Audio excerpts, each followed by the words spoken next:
Hey there, hi there, ho there. You are looking at Vic Players Stadium on the campus of Lincoln High School as we get ready to bring you the third and final installment of the PPR Saturday Night Special Series. In our 25th year of existence, in conjunction with KUSI Sports, we are bringing a talent-laden showdown between St. Augustine and the Hornets of Lincoln High. My name is Paul Rudy. It's my great fortune to sit between two stars of the broadcast, starting with KUSI Sports Director and the man on the mic, the straw that stirs the drink, Mr. Brandon Stone. Brandon. It's great to see you. It's great to see everybody out there. And it's great to see these two great teams, and more importantly, these two great communities get the chance to be showcased on our air and our chance to show the rest of the world what these two teams and groups are about. My eyes squarely on Lincoln's defense. A lot of people think that Lincoln's led by a big fireworks show on offense. No, it's a defensive squad. And the best thing you need to know to understand that is 3 of the top 11 tacklers in this county, Lincoln Hornet players, specifically their linebacker and defensive end core, which is fantastic. I don't think I've ever seen a core like this, Paul. I really don't. Their next level, the linebackers, I mean, they run the 4-3. Their next level is just on another level. not to be a pun, but they bring pressure at you where it's difficult to deal with. And that's one of the things going into this game. I don't know how you deal with that pressure as an offense. Well, you know, that's one of the things in talking to both sides. I think St. Augustine's strategy is to just slow the game down and minimize possessions and keep the Lincoln offense off the field. But I don't know that you want to have the Lincoln defenses show the ability to score points. So I don't know if that's a winning strategy. But in talking to Lincoln, they firmly believe, whether it's right or wrong, they firmly believe there's only one team that can beat Lincoln High School. And that's Lincoln High School. So, and whether that's, you could say it's hubris, but looking at the numbers and stats, I think they can back it up. And to go off of that point, and Bert, I'd love your opinion on this. If there's ever a team that could get Lincoln to make those mistakes, to make them vulnerable, wouldn't it be this Saints team with Ron Gladnick at its core to be able to put them off of their game? The only, when a defense attacks like this, the one thing some people would say is maybe you run the wing team, go back to that again. But Ron went away from that at Torrey Pines, and he has a pro offense. He's Brady Palmer now. It's interesting because in Granite Hills, when Brady went down, they went to a Wildcat, and that gave Granite Hills a lot of problems. They didn't practice for it, they didn't see it, they didn't expect it, and that game became really close. I don't think they're going to switch anything up for this game. I mean, this defense is just too. It's like a bombardment, so I don't really know how you get away from it. Well, can we meet the rest of the team? I think we absolutely should there, sir. All right, let's go to the field. Chase Isadora, I believe, is on the home, or no, he's on the visiting side. He's on the St. Augustine side as we're watching the coin toss. Chase, can you hear us? Yeah, I got you guys. What a historic moment for the St. Augustine football program. A historic program known for their diehard alumni, but nowadays, it's actually kind of young. When Ron Gladnick took over this program last year from Torrey Pines, he went for a full rebuild, starting 8 freshmen. Now he has those freshmen as sophomores, as almost the veterans of the group, with a couple more freshmen down the line. He wants to showcase what this Saints football program is capable of, and no better way of doing that against the toughest opponent, arguably, in San Diego.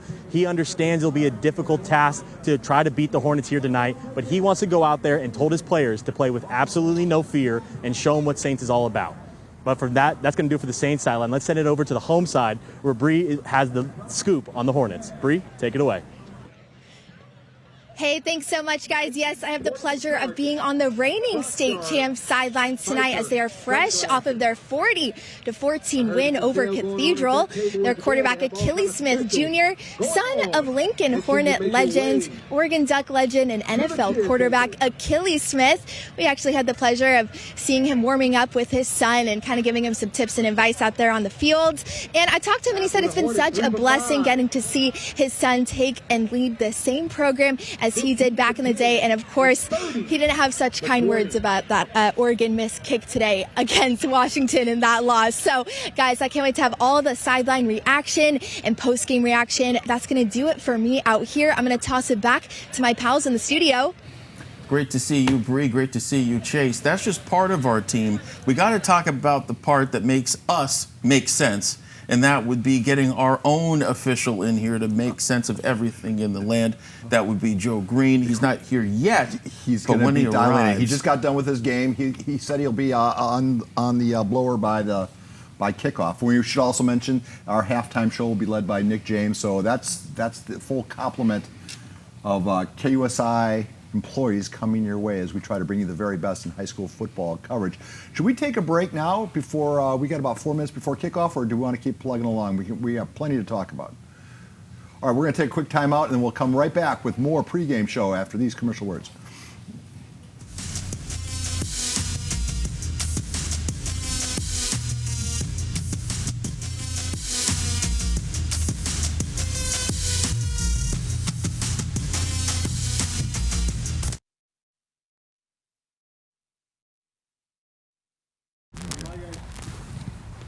Hey everybody, welcome back to our program, Saints against Lincoln. It's going to be a real fun one here on the last of our 3 Saturday night specials. I'm sad that it's coming to a close. I know, but you know what? After waking up, after on 4 hours sleep, I'll enjoy having a couple consecutive days off as we get closer to the Silver Pigskin Gala. And the reason why I bring that up, the gala is on the 28th of November.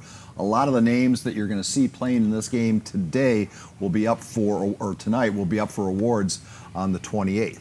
Especially, you could have an underclassman category just between these two schools. You really could, and different levels of underclassmen too. Let's talk about some of these great players. We're going to mention them a lot coming into this game. You're talking about underclassmen that succeeds. You can't get any more underclassmen than freshmen, and that's where Saints really has it in the bag. Honor Fa'alave Johnson. Here's why he's a big deal. Imagine getting an offer from a premier school, a premier college football tradition, before you ever play one game. And that's exactly what happened to him when we saw the picture of him and Lincoln Riley together as he got the offer from USC. It's one thing to be offered by USC, to be offered by the head coach of USC. To have him present the offer is a big deal. So. And he plays like a big deal, too. You're going to see him on both sides of the ball tonight. And he doesn't lay off on either side. As a freshman, he has 32 tackles already this year. I believe that ranks 5th on this team, which is pretty large. And then on the offensive side, 396 all-purpose yards. They basically put him wherever they want to put him. You can hand off the ball to him. You can run an end around. He can catch a pass. He can do whatever you want him to do. And the guy still looks like he's 11 years old and still runs you. It's incredible. How old is he? It's incredible stuff. Isn't he 15? How old is he? I don't know how old he is. I'm just going by freshman. I've been through this enough. I think he's 15 years old. I mean, that's incredible. 14, yeah. That's incredible. So he doesn't even drive yet. He rode his bike to the game. I got to face Lincoln. I rode my Huffy to the game. God bless him. Bert, in terms of those guys who have not yet reached the senior mountain, is there anybody else that you're looking at, whether it's the Saints side or the Lincoln side? I've loved Eugene Rice. Plays defense tackle for Lincoln since he was a freshman. He started on that team last year as a sophomore. A great kid character-wise. He carries like a 4.4 GPA. I met him as a freshman. Just one of the nicest kids you'll ever meet. And like I said, got so many great players on that team. As a sophomore, he started full-time defense tackle. He still starts now. Let me tell you about that kid. He works a job before he comes to school. When they were going to get ready for the trip to Hawaii, he saved up his own money, and because it was a financial strain. They were having a hard time getting the coin up to go to Hawaii to open the season. He went to Coach Dunn and said, here's my $1,000. I saved it working at McDonald's, I believe. And of course, Coach Dunn said, "No, son, we're going to take care of him." But that's the kind of kid he is, and and he's a great player. Yeah, there's so many names you kind of get lost in the younger kids. When you said 4.33 GPA, as we are now getting ready for the kickoff, it was, I believe, senior night.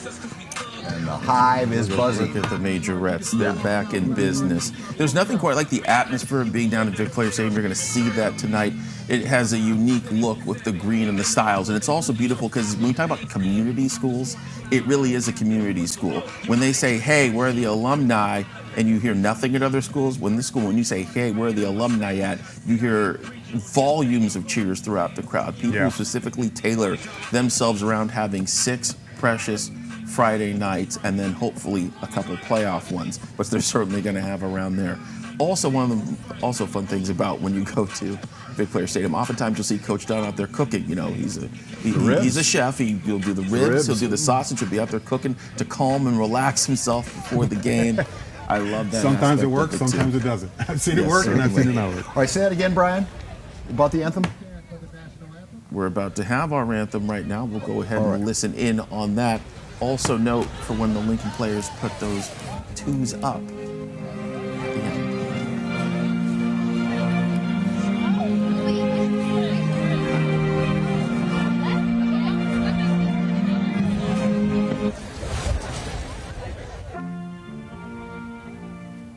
So we're Hello. Okay. I thought we were going to take the anthem. Okay, never mind. We'll apologize. Already missed my first audible there. It's okay. We still love you anyway. While they're doing the anthem and getting ready, we'll continue to get ready over here. I was mentioning the toughness of that Lincoln line. Let's go back and talk about that. In fact, there's some video you guys can go ahead and play up at the top about the toughness of that line. I want to go back to the last game I saw them at, which was at the Cathedral game. And there's a lot of things that, Cathedral, it's a real team, a great offensive line, knows structure, and knows how to get into holes. But yet, look at what this Lincoln defense is doing. They're anticipating where they need to be, sealing off all the different sections you can run through. And it's not just led by a bunch of hog mollies in the middle. It's all those big exterior linemen. Jamarian Herbert, who you're going to hear a lot about today. A guy named Mr. Havoc, that's Munir Casa. Casa has 12 sacks this year as a junior on a team with a lot of guys that can sack. You can do that. And then that's Jerome Roberts, who you've heard so much about on the air this year. That was his best play, a guy who you think about when it comes to getting upfield and hitting a running back or getting after a quarterback. His best play in that game was running 30 yards down the field to get on a wide receiver. Which is, And box out a touchdown. He's technically on the depth chart, he's a linebacker. He plays everything. What I'm saying is he plays in the box, if you will, and the fact that he can get back and cover a corner route like that is just nothing short of spectacular. And where he lines up, usually you can tell where somebody lines up is where they end up. He could line up anywhere, end up in the concession stand, in the end zone, catching a touchdown pass. Where he lines up, he does never end up. And where he made all CIF defense last year, it wasn't as a linebacker, it was as a safety. It was his work in the defensive Which I would backfield. think he looks like that's the body type for him at the next level, but not necessarily. He says, if I need to put on 20 pounds, I can put on 20 pounds. The similarity or the comparison to Josiah Cox from a year ago, the similarity I see is that, it's like the size of the dog in the fight. It's he's not afraid of a collision. There's a lot of fight in that dog. He's like Tony Jefferson at Eastlake too. I don't care if you weigh 50 pounds more. He's going to come up and smack you, and that's that's what separates the good football players from the great football players. Is the great ones are not only are they not afraid of the contact, they kind of they look for it. Relish it. They relish it, yeah. So, and he's certainly in that Josiah Cox mold. Maybe a little more subdued. I think Josiah was a little more emotional last year. I think Jerome's a little calmer. Well, we've been waiting for this for about 13 minutes now, and you're certainly going to get it. We're still going to blab, but at least you'll be able to watch a little bit of good television around it. It's Saints, it's Lincoln, the Hornets kicking off in the Hive. Let's get to it. As we get a nice kick there, careening and landing about the 15-yard line. And a nice smackdown to get things started. Jamarian Herbert. We said they knew how to hit, and boy, we were not kidding. Cole Lambeth picked it up, and he didn't stand up for long. But here comes the Saints offense. It is young, but it is hungry, and it's led by sophomore Brady Palmer, a guy who started here as a freshman, as did many of these sophomores, and he's been incredibly efficient in his time there. And this year alone, 68% of his passes completed. He's got 1,100 plus total yards because he does run the ball a little bit, including a rushing touchdown to go along with 9 passing touchdowns. And we'll see how they line up here. We've got Willie Flores. Remember, their 2 main running backs are both freshmen, but don't be eluded by the underclassmen. These kids know what they're doing. 1st and 10 on the 15. Handoff inside, and he's actually able to evade Casa before being brought down by a trio of Hornets, who are certainly swarming from the beginning. Well, the strategy is to take the air out of the ball, as according to Coach Gladnick. And our guy Eugene Rice right there, penetration, missed a tackle. Yeah, early. It's early. Early. But the other part is he shouldn't be 3 yards in the backfield. That's going to be a problem later on. Yes. At some point, they're going to have to pass the ball, even though you're going to see a lot of different types of running tonight, including more than likely a little bit of wildcat. Keep your eyes on Parker Johnson. The man has 6 touchdowns this year to go along with 523 yards, and does play on both sides of the ball as well. So you're going to get a little bit of everything. 2nd and 8 now from the 17-yard line. Shotgun formation, Brady to his left and fires. Nice little grab there, and he's going to move along the sideline and get down to the 40. That's the matchup to watch, says Parker versus Purnell there. Keep your eyes on it, and Isaiah Haston doesn't get a lot of attention. But one thing important about him on this Saints offense is he's a senior, and they don't have a lot of those. None. Just a handful, right? So now we'll take a look at the starting defense for Lincoln, though right now they probably wouldn't want you to based off of how that last play went because it was pretty advantageous. We've mentioned the linebackers, and you can see them all there. They're all defensive end linebacker hybrids who all get to the ball. But will they do so here on first down? Handoff goes inside, and look at Willie Flores churning and burning right to midfield. That'll be a big gain of 11. I think Saints has already had more success on the ground than Cathedral had the whole game. It is true. It is true. It is really true. And watch Flores. He's going to beat folks up all night long. That is his thing, and he doesn't play around with it. This is a little reminiscent of Torrey Pines last night. Can you keep this up the whole game, or is it a one-and-done drive? We had that interesting situation last week where they just kept moving, and it Yeah, and stayed last that night way. too. Anyhow, 1st and 10 on the 49. Let's see what can happen here. Once again going to the ground. Once again going to Flores. We see a flag, but until we know what it is, it looks like another significant gain. 9 yards there. You know, Flores already has offers from Maryland and Cincinnati. I'm starting to see why. Hey, I want to give some credit to our production team. On the offense, that's a 10-yard penalty. There's the holding call there. Replay. Second down. Did you see? We had a little flag graphic. Oh, did we really? Yes. Those guys, every time, I know you guys at home expect perfection, and you should, but every time we do this, we get a little extra from the old production team.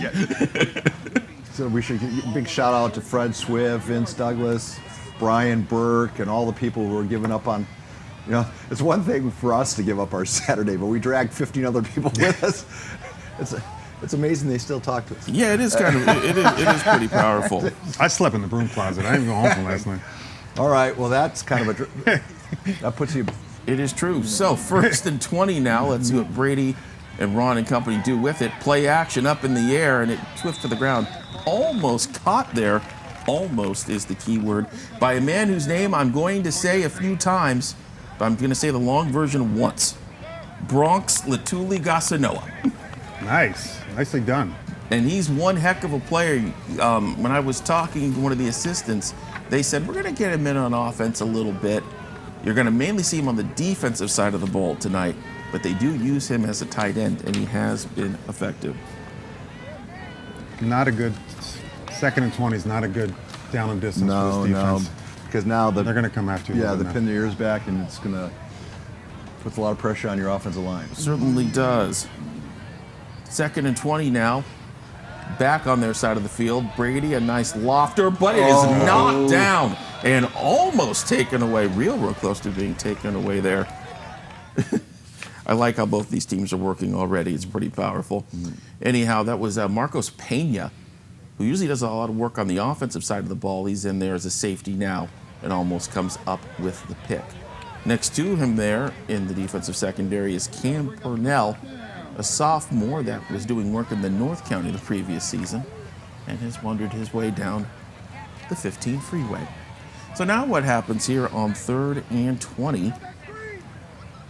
These are the downs you want to avoid if you're St. Augustine. The question is, what do you do with him? Yeah. Go for broke or Look accept out. what you have? Look Jamarian out. right in his face, and he doesn't even have to finish the tackle. One push is all it takes. TFL for that man, and he's got a lot of them this year. I don't want to get anybody mad, but I'm surprised that wasn't a penalty. Well, it's the way it works sometimes. 8 sacks this year for that wasn't a Jamarian penalty. Herbert.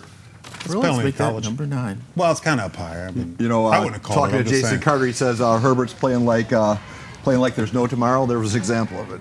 He's made 2 big plays now on special teams on the opening kickoff, and now the sack. Ain't that the truth? Fourth and longer than anyone would be willing to admit, and we'll see what this punt team can do to get this down the field. Your punter tonight should be Zachary Horn. Hello to him as we wait and see what happens. Back deep, could be anybody. Trust me, no matter who it is, they can get to the end zone. My assumption is it's Makai Gray. Let's all find out together. Or maybe we won't.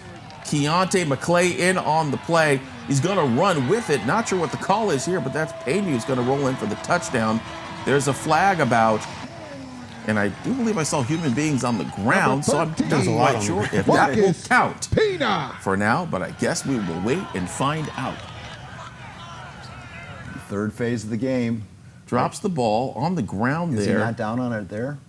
I guess technically that ball was never. Yeah, nobody had it. Nobody possessed it on the ground, so that would count as a touchdown. Boy, we're gonna have Yeah. Mean Joe Green go back and There take it a look is. at that one, but that should count for a touchdown. It was looking good for Saints What can until I about say? 30 seconds ago. It's my metric. Points off penalties. That holding penalty. That holding penalty killed him. Yeah, not only did it push him back, but Yeah. you could trace it back to. All right, well, listen, we got to take a quick break. We'll be right back. That's Aladar Herrera with the extra point. Don't go anywhere. 7-0 Lincoln. Here on KUSI. I think the flag is.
It's already been interesting here at Lincoln High School in their game with St. Augustine. Lincoln already on the board in the first 3 minutes of the game, thanks to a muffed punt that turned into a Marcos Pena touchdown.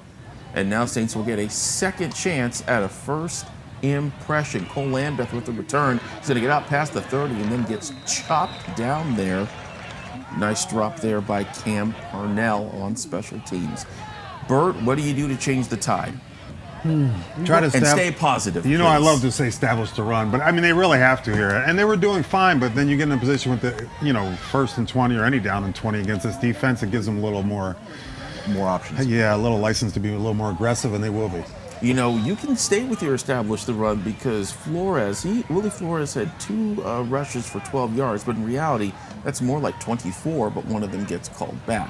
Yeah. So they've already shown that they can get some work down the middle. And remember, you see Lincoln here, not to steal your Thunderbird, but they do run basically only 2 down linemen.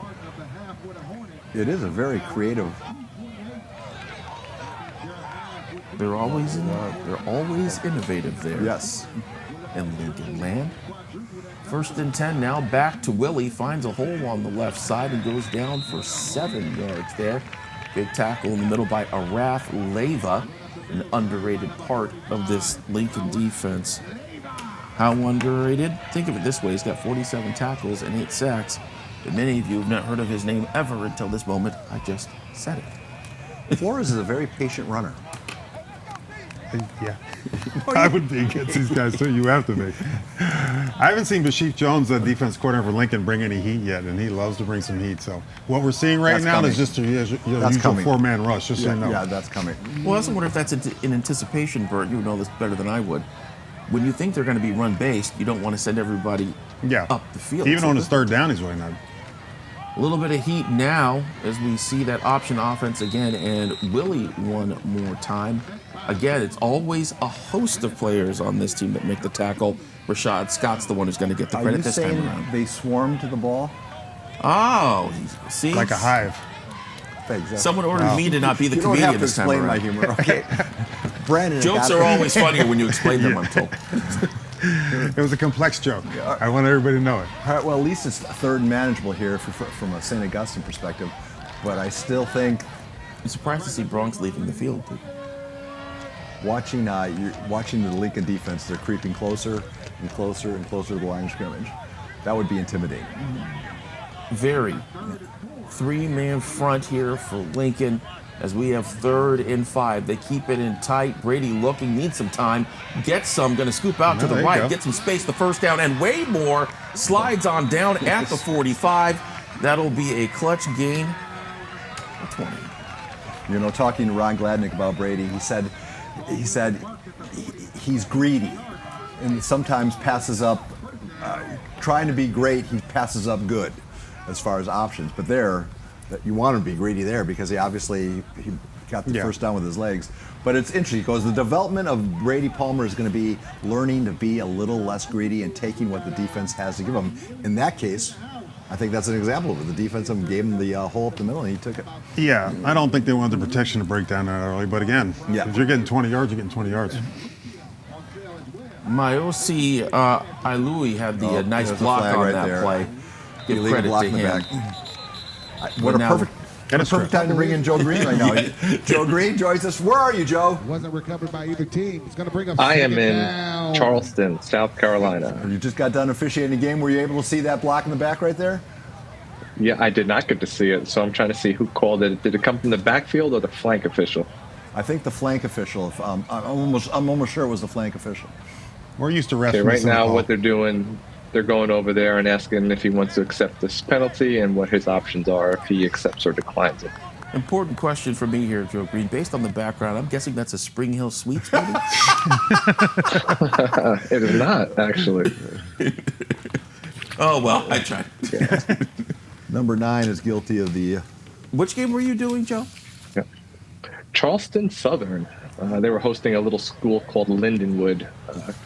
Cross-conference matchup. We've had a couple of San Diegans go to Lindenwood over the years and a lot get offers, so it's good to see you out there at that. It's always good to have Joe Green, one of the great officials in our county, and don't forget, if you want to be an official, you see the details there. In the meantime, we told you we'd see some trickery from Saints. You guys, only one way to get the ball down the field against them is to put in a little trickery, and you've got a little bit there on the nice inside handoff. I believe that's our first look at honor today. And it sure was. Very springy fellow. Moving the pile a little bit, right? And the best way you can. It's still another penalty that, they're threatening to cross midfield. And you just, I don't care who you are. Unless you're Lincoln, there's not a lot of things in the playbook. No. Lincoln is a little less intimidated by a 1st and 25. Well, let's see what they do with it then. Motion. And a nice grab there. Parker Johnson making the best he can out of it, getting them back in Lincoln territory. The motion to draw, you see how it draws down the safety, and it doesn't much matter because once you draw down that safety, it left him wide open. It's hard to believe we're 5 minutes from the first quarter. We have not seen the Lincoln offense. I know, but they're leading. I told you the defense can score points. It's exactly how they planned.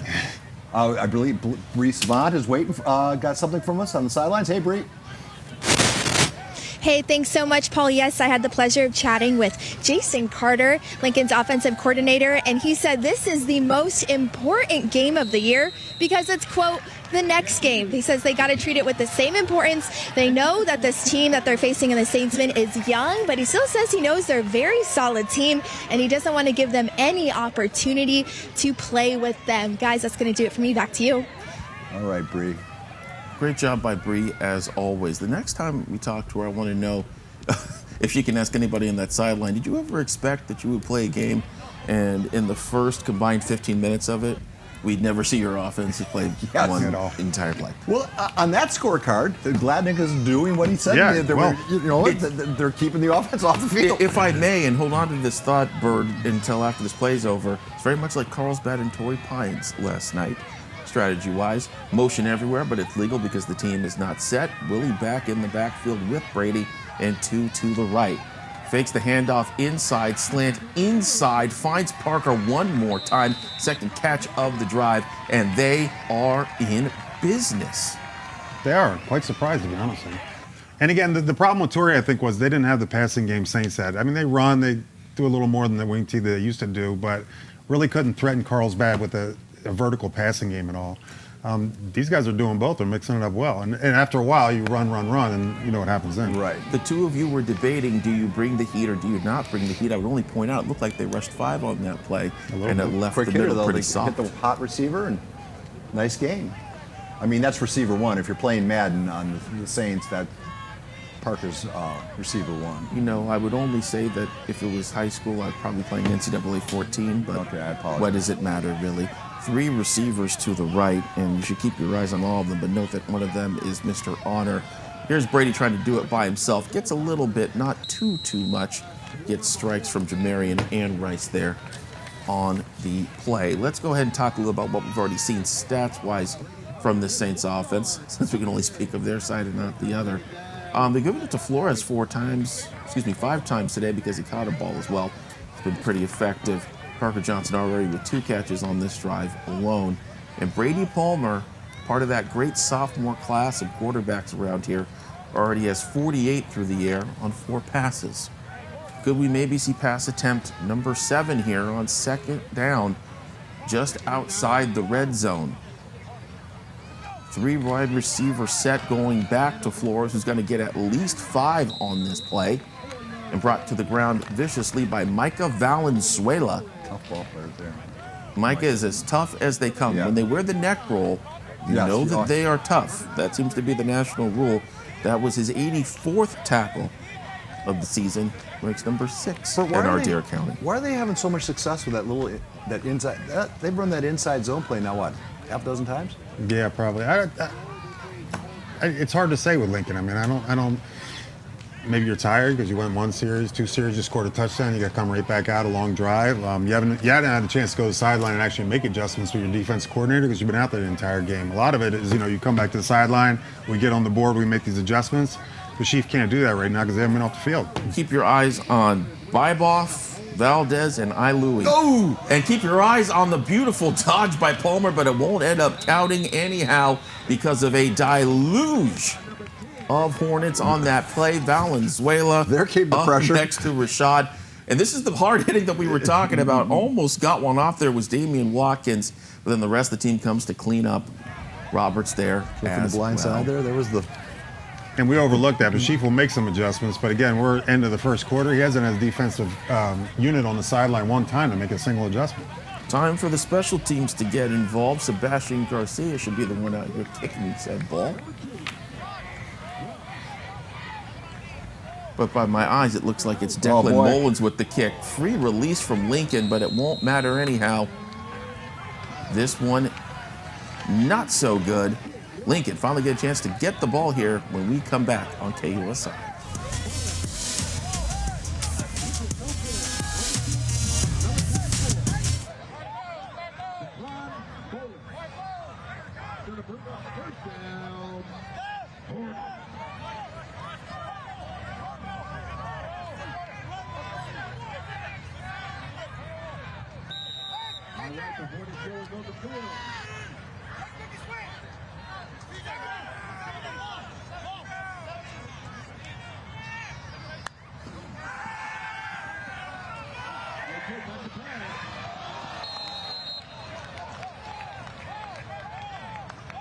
Intended by the bad guy, number 0, Makai Gray. Gonna bring up, take it down. Hornets.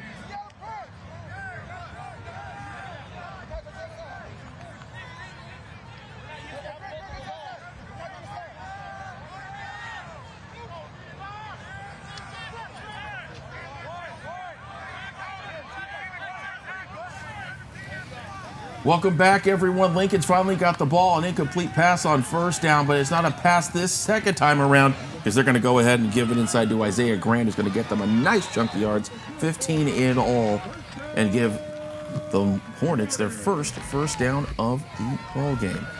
Let's go ahead and take a look at this. One play, 1 first down. It's as efficient as you can get. This Actually, Link- second play, we missed the long incompletion was...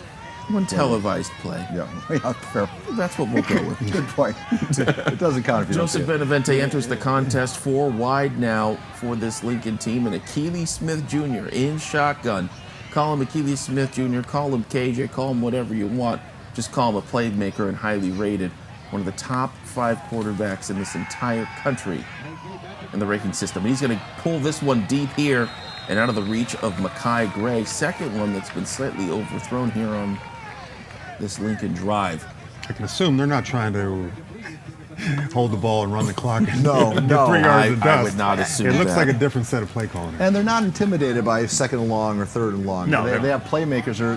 They're just team speed is just so off the charts that no situation really intimidates them. Saints defense keeps the same theme. Young but hungry. Keep your eyes on 23. That linebacker in the middle can do a lot. Pitch down the middle of Aiden Jackson, who's going to go ahead and get a plenty of yards before being driven out of bounds. He had a great block in front of him. He really did, too. Brady Clem there getting close on the tackle.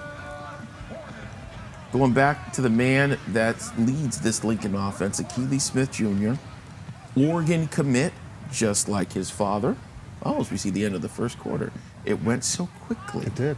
We'll talk a little bit more about Akili Smith Jr. We'll talk more about this Lincoln offense, and we'll watch these Saints continue to compete. And we get you in the second quarter here on KUSI.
Second quarter action here at Lincoln High with one man down. We'll get an update on that man in a moment. But right now, all eyes on Lincoln as they already scored the first touchdown of the game without getting an offensive possession. Now they're trying to do it with someone there. We've got a lineman down. We'll check on him in a moment and let you know how he is doing. In the meantime, we'll take a look at how this Lincoln offense runs. Highly potent. Oh, there we go. Finally got a look at it, so now I can finally tell you who the Is that heck Michael that Fields? is. I believe it is, sir. He's walking off the field. That's always a good sign.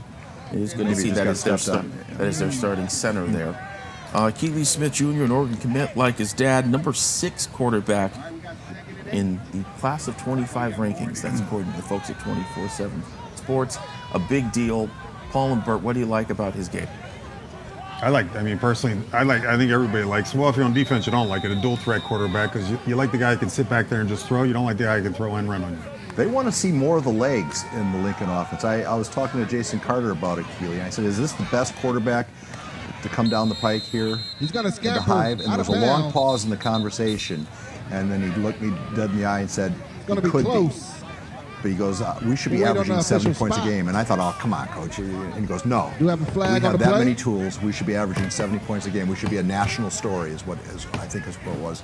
And I think in Jason Carter's eyes, he'd like to see Akili be that dual threat quarterback, because he is obviously when he's moving, it's a different game.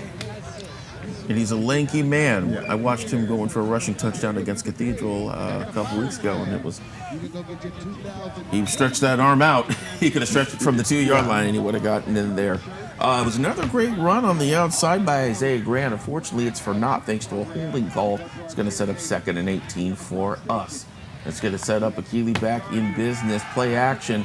Going to go deep again, but once again, just a little too deep, trying to get it to Drayden Garner. An incredible wide receiver in his own right. We got a little bit of whistles here. A little post throw action based on some of the sounds I'm hearing. Is that going to be I thought that was a little free throw action, a little holding on there. Pass interference on the defense. Yeah, he was holding him on that slant Yeah. a little bit. Drayden was at UC last year, wasn't he? Yes, he Yep. was. Let's go ahead and see if we can catch that here. The hold that you are looking I for, think sir. coming out of the break, he Right held there. him. Oh, you can see that backhand, Bert. Nice eyes. The right hand. Joe Green, do you agree? Yeah, I actually think the hold was happening on the route from behind the play Right. because of which official that threw it. So his right hand was probably restricting either by grabbing the jersey, taking a couple steps away. I think the play on the ball with the left hand was okay. Well, I think this play's pretty okay, too. It's fitting if your name is Donald Reed III that you'd wear a 3. And he can run pretty well like Roddy II. A nice job there for a first down. Fields is back in the game. Starting center is back in the game. Ah, yes. He's got stepped on a little bit, I think. Gain of 7. Gain of 7 there. Keeley with the ball now. He's got his eyes deep, but can they make it where they need to? No. Trying to go to Garner again, and great coverage by the freshman, Honor Johnson. That's a freshman on freshman on junior matchup. But that junior is a serious junior. He's already got 10 offers, including one from Coach Prime. Get your blender sunglasses, everyone. Johnson has a 4.41 laser time 40. He's considered the second fastest kid in the county. 4.41. That's his first kid in Helix. Probably, Yes, right? Yeah, I would assume so. Handoff inside Aiden Jackson, and it swarmed, including Billy Trollinger gets in on the action. And he is their main tackler on this team. He leads them with 53, including 3 for loss. We'll talk a lot about the Lincoln linebacker core. The Saints linebacker core is pretty special too. This is a big player here. For if you're a St. Augustine fan, you need a little momentum. You need something to hang your hat up. You sure do. This is an 37. important time for Lincoln, an important time to really make this a 2-score game. The question is, can they accomplish it? We'll have it right back when we come back. YLW. Move the car.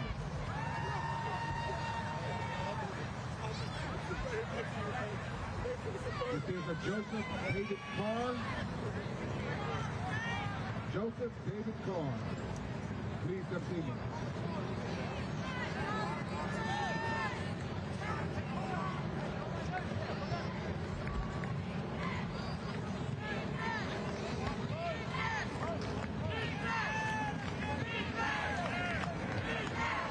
All right, we got 4 shutouts.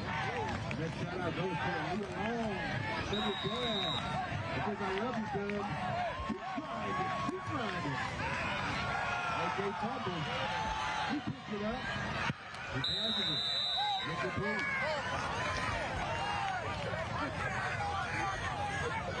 Gonna bring a fourth down. 40. Welcome back, everybody, and I think we want to take another look at that play if we can as we go to 4th and 7 here for Lincoln with some decisions to make. Joe Green, why is this not intentional grounding? Is that a pocket? So upon replay, I'm looking. I don't see anybody in the area, but I also don't see the camera shot of where the quarterback is at the time of the throw. So what the back judge did there, he came in just to give him a piece of information like, hey, I don't have anybody in the area. From that point, the referee makes the decision whether the quarterback was in or out of the pocket, if he was under duress, if that's the line of scrimmage. It is true, and boy, that was a tough drop we just witnessed there. Keeley found some space, but Mackay Gray could not hold on, and those are the types of things that you were being spoken about too, Paul. The only team that can beat Lincoln is Lincoln. When you drop a pass on 4th down with open space, that was a first that down. is certainly defeating yourself. You surprised they didn't go for the field goal there in 4th? No. Come on. You have these kind of kids? And when they say they're disappointed they don't score 70 a game, you usually don't go for field goals. Yeah, I mean, the only thing happened there is he was running with the ball before he caught it. I think Chase Isidora's got something for us on the sidelines. Chase.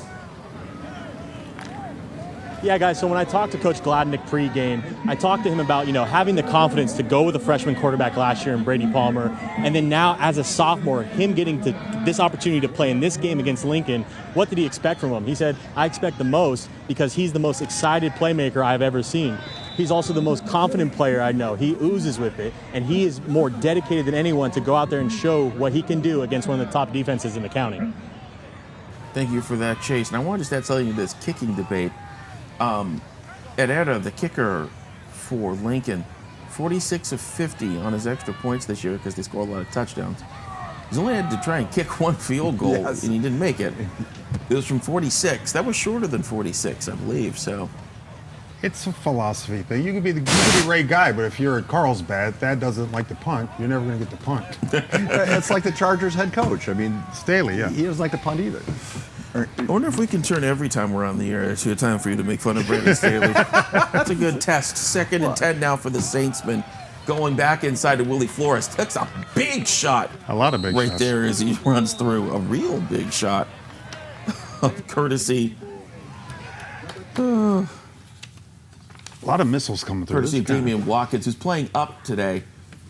Since he's playing up, it means on my stat board I look down. This is when you're a little sore tomorrow and your mom wakes Yeah, up to go to mass on Sunday and you're going to be a little sore. You know, you played a real football game. Fortunately, you were in the midst of some mass destruction. Yeah, I mean, Lincoln's in the process of tackling, they put pop on you. 3rd and 7, they're coming now. 3 wide receivers, not so much. The motion works, brings them all back inside into that tight shotgun formation. Somebody's going to get the ball, though. Quick pass out, but it will not go anywhere. Watkins one more time. Maybe the best guy on defense today. He has been everywhere. Lincoln has needed him to be as they force yet another 4th down decision. A smart one, too. Pre-snap motion, Bert. How much did that ever distract you in your time? Lyman, never. Oh, hold Never. on. We got to pay attention Those here. are They've got covered something stuff. cooking. No, this is Though to I pull 'em will off admit, sides. Brady has punted. Brady Palmer can't punt the ball. Brady's hard counting here. We'll see what he chooses to do. This may be Well, I'll an tell you option what. to do the punt versus When throw you it think somewhere. about their last punt attempt, maybe Yeah. maybe they do go for it here. Maybe the punter can relax for the evening. Oh, my. And sure There you enough, go. we will get that small pooch punt. It'll roll past the 30. Nobody back there to field it, and it'll rest gently at about the 23-yard line. Lincoln's had a couple of chances. We'll see if they want to strike long again or if they'll go to that running back core. We'll have more coming up.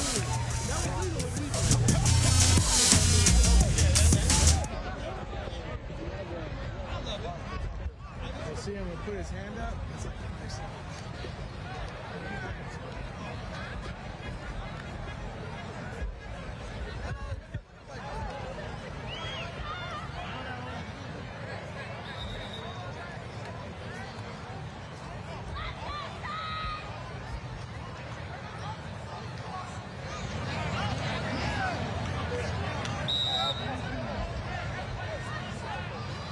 Back in shotgun, AK. Gonna pass it to C.J. Williams. He's tackled for a 4-yard loss on the play.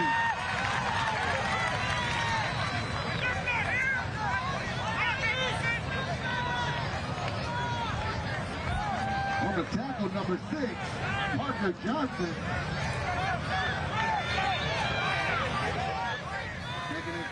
Parker Johnson and Brady Clem just pushing Lincoln back now with a 5-yard loss on 1st down. How do we respond on 2nd down? We try to look for a quick slant. We can't find it. We go into trouble. We try to throw it out of bounds. Never second guess a Saints defense who knows when to step up. It is 3rd and 15 for Lincoln. Some are surprised. That was an interesting This person blocking is not. concept on that. I don't know what happened with that. That was a down block on outside pressure. There's a lot of folks who try and get the ball deep to. Keep your eyes on a guy like Isaiah Grant here, 2nd on this team in catches. Loves to get the ball deep from the outside. And look at him, he is wide left right now. Next to C.J. Williams. It's a 3 wide receiver set here on 3rd down. Plenty of motions, plenty of decisions, and a pause. Looks like somebody's taking a timeout. Timeout. And it looks to be the Hive taking the timeout. We're going to go ahead and take a quick break and see exactly what Lincoln's plans are on 3rd and 15 here on KUSI, the Saturday Night Special.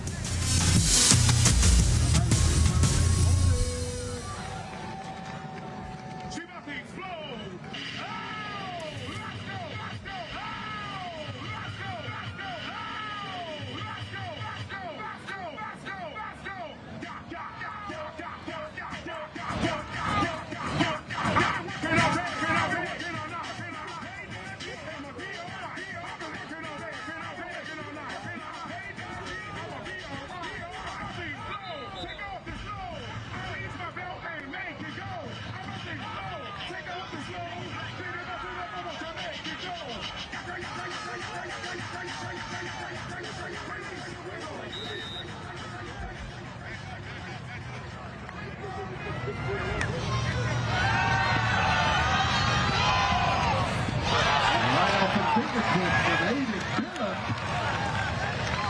Going to bring up 4th down. Hornets.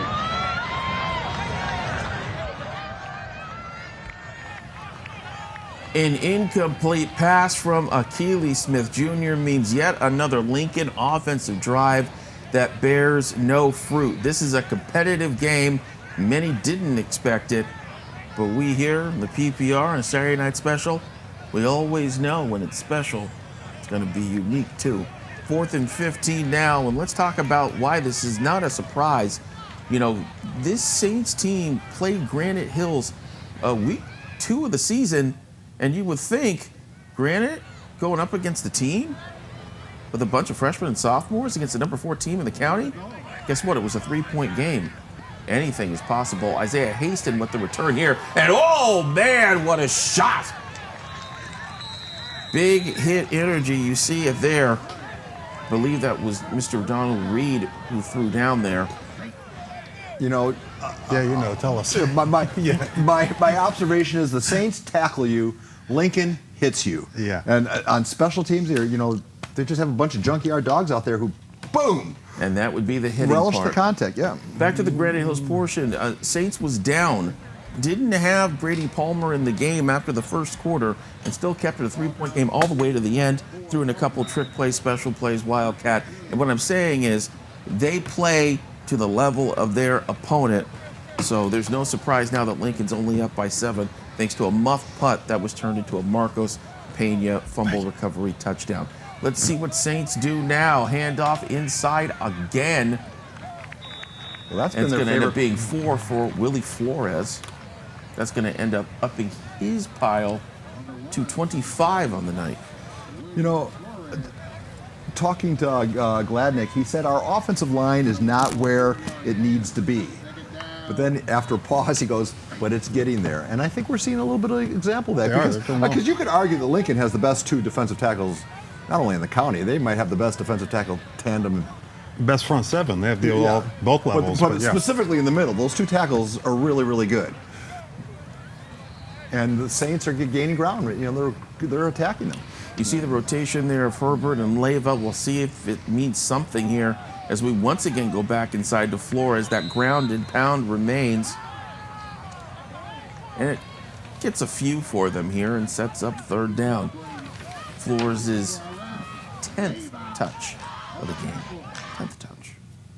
Gets a lot done. Let's go ahead and watch this one more time.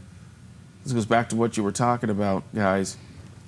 When you can get 3 yards each time you touch the ball, you're doing okay. You can frustrate a team all night long. I mean, on Scott and Rice, come on, those cats can play. 3rd and 7 now on the 44. More shotgun for Palmer. Has lots of options. A freshman at the top, a senior at the bottom of your screen. But it looks as if the motion may have been slightly illegal. False start on the offense. That's a 5-yard penalty. Replay down. He's hurt. Who was hurt, sir?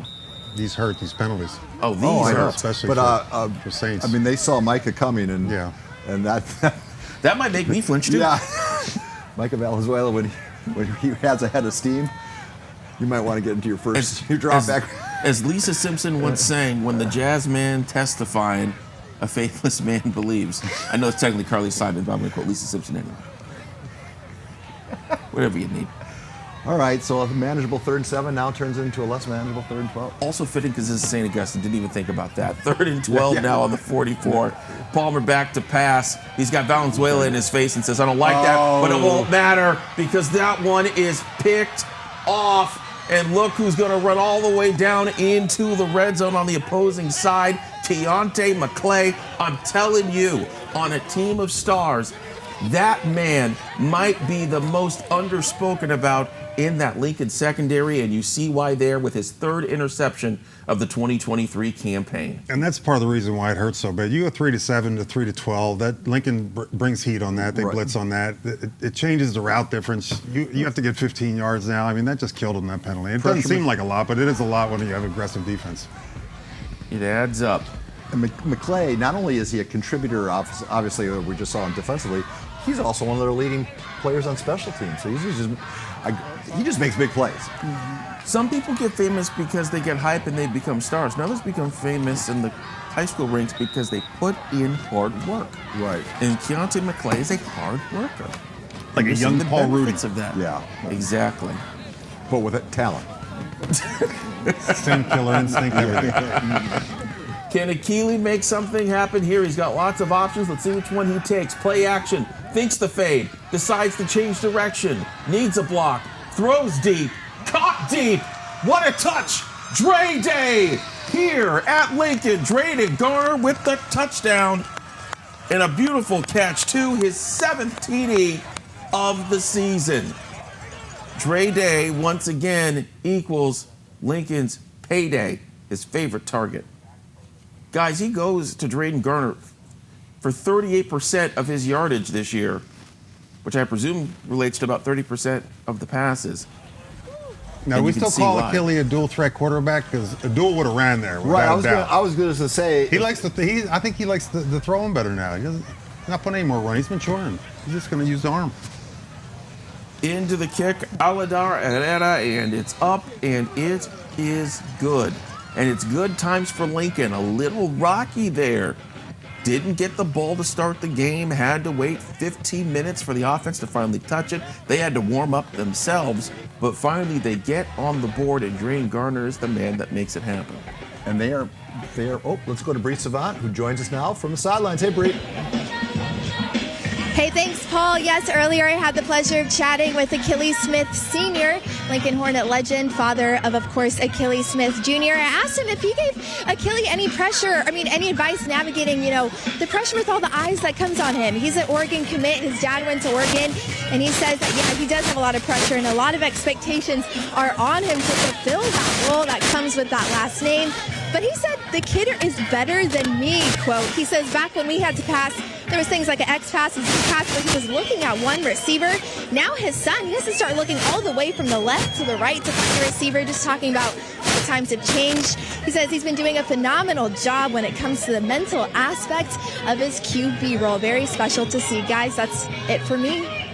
Thank you very much, Bree. Great report. Always good to talk to Achilles Smith Sr. Maybe not on a day like today where Oregon does what they do. When we get the little pooch kick here, that will land somewhere, knocked in bounds, and then I think knocked out of bounds, which makes me think that they threw the hat. We're going to need Joe Green here in a second. I just need to say quickly, I could not focus if I was trying to do a report, and one thing by Amory came on. I just danced the whole time. Joe Green, are you paying attention? What are you seeing? Yes, I am seeing a kick out of bounds. We just have to determine if it was untouched by the receiving team. Was untouched by the receiving team. We're going to go, they waved off the flag. So looks like that ball was touched and then it went out of bounds. So the ball is going to be placed at the spot where it went out of bounds. Those plays are always close. What are the line judge, what are they looking for? What keys are they looking for? Maybe it's not just seeing the play, but maybe seeing the intention of the players while it's happening? That's similar to the Bo Furtag SWAT rule you've all heard of. Anyway, Joe, can you speak? No, we know. Go ahead, Joe. Can you speak to what a ref is looking for in that play? Because it comes out of nowhere. Well, yeah, it's a kick, all those free kicks, that's where all the craziness happens. So we really just try to watch the belt where all the main contact is, and we try to adjudicate that. You mentioned his intentions. We never want to officiate based off of intentions. Very fair point. Thank you very much, Joe. Always good to hear from you. Boy, we like having him out here. We also like seeing Honor Faalave Johnson run the ball. Quick note, he's wearing the number 9, but he's wearing it for a specific reason. His brother Humble tore an ACL, and he's out for the year, and so he wore it in his honor. Paul, I assume you talked a little about that, your time with Ronnie Gladnick earlier this week. No, I just think that's a nice touch. We're going to be talking about numbers all game long about, at some point we'll get to the number 2 on Lincoln's side, but I think anytime you pay tribute, I mean, what can you say? It's just a cool thing. Palmer back to pass, has a receiver, Oh, but boy. it's the wrong one. We told you watch out for Keontae McClay, and you should. His second interception of the half. That's his fourth of the season. And both these teams, they say they are led by defense, and there's Lincoln showing why they're led by defense, Paul. It's almost an embarrassment of riches, Lincoln's roster. They just have so many quality athletes up and down, left and right. And where do you find the weak link? Where is it? On defense, they don't have one. But you talked about Earl, the offensive line, and Gladney says a year away. They've been standing out to me the most as being the best so far. I mean, they're really, they're getting 3-4 yards a carry. Brady hasn't really been hit that much. They've been doing fantastic, actually, in comparison to a lot of lines I've seen against this team. Inside to Aiden Jackson here, and he will be stuffed. It's Clem, it's Frolinger, and a couple others along the way. As we tick down with 4:30 to go, I want to remind you that when this game hits the half, you should not hit the remote. We have a full halftime show coming your way. We'll show you some of these first half highlights. Some people will call their prospective sites, they'll call them low lights. Plus, we'll go ahead and play a little bit of pigskin trivia and do a pigskin flashback as well. If you're an Ashton Kutcher fan, you'll love it. Anyhow, Keely Smith with the ball, going to go ahead and scope it on out here. A nice little shorty to Trenice Woods, who's really come on this team and worked his way up to a starting position. Wasn't promised it at the beginning of the year in 7-on-7, but certainly earned his keep, as it were, to get a first down for Lincoln. It's interesting, how do you replace Roderick Robinson? How does one guy replace him? Lincoln's answer is you don't. You have a three-headed monster. Sounds like that 22 versus 23 Lincoln debate I got to see you guys have. This is Isaiah Grant, who wants some space and will not find any. Haston was the first one on the ball, led by a couple of others there, including Big Bronx. You put together that law firm of Jackson, William, and Reed, and you basically have Rod's numbers divided three ways. And you can do a lot of different things with that crew, too. Aiden is the most rough, tough, Roddy-like. Donald's the balanced one, and then CJ, he's got SEC speed, so he can do it all. He's the scat You back. said dual threat, Bert, and there was the dual threat, but that threat was quickly snuffed out by a tough-hitting group in front of him there. Oddly enough, it's Reed they call Baby Rod. You're right. Jackson's the power runner, but they call Reed the Baby Rod, maybe because of his patience, finding the hole. Or it could just be wrong with my analysis. That could also be No. that. I think you're spot on. Aiden certainly hits the hole Rod-like. Jonathan Chavez, I got to give him some credit there for helping make the stop there on Smith Jr. 3rd and 10 now for this Lincoln offense. Throwing it over the middle, and what do you know? Drayton Garner reeling that one in an impressive grab. That would be his second grab of the day. You heard the Dre Day. By the way, Lincoln's announcer, one of the best in the business if you ever go down to that stadium. If you like an announcer that may be louder than a plane on a route next to the stadium, you found your guy. But at least it makes it sound good each and every time. I believe we got a timeout here. I did not see which side called it. Hopefully one of you can help me out with that at some point. But we do have a timeout on the clock. We're not going anywhere, though. We have to give credit to Lincoln's. Remember back in the day when I first hit this town 25 years ago? I don't remember. I don't remember either. All right. It was 25 years ago. Santiago then. 25 years ago, when we were still, VCR broadcasting tapes, yeah. Blockbuster. Yeah. We remember. All right. When I first hit town back in the late 90s and early 2000s when we started this show, the common thing you always heard was, well, Lincoln's got talented people like anybody in the county, but they don't have it up front. Mm-hmm. Well, that's not the case anymore. Lincoln's offensive line is as good as any offensive line in the county. They got guys like, the Pettis Wilson, their two tackles. Geez, they have, the fast. When you have fast offensive linemen, that opens up the playbook. You can do so much more. Fields has got the most starts of anybody for the Lincoln roster right now. He started as a freshman, so got experience, speed, and then it allows you to pick a defense apart. And that's exactly what we see right there. What a great shot getting down to the 30. The pass, a little short pass there to Aiden Jackson. And they are on the hustle, 2:36 and counting. Clock is rolling, as that announcer would say. There's a Keeley with the run. He's going to go ahead and roll out of bounds, get 3. Maybe a late hit at the end, as it sure was. The We'll quick wait on the call official there. call. Joe, would you have made the same call? Joe's in the minibar. Okay. Joe? Try one more time. Joe, Yes, Joe, yes, would you here have we made the go same again. call? Yeah, once you have a second act, once two players are in the white, if that continuing act, they just go to the ground, we'll let that go. But if you have a second act of bringing the player to the ground unnecessarily, then they're going to err on the side of safety on that. Good call, says Joe Green. Great call, says Lincoln. We'll sneak this one up around the 14-yard line. Look at Dre down on the near side of the formation. Keep your eyes on him. Saints have to have maybe 50 yards in penalties. 1st and 10. Akili looking to his right. Needs an extra blocking help. Does he get it?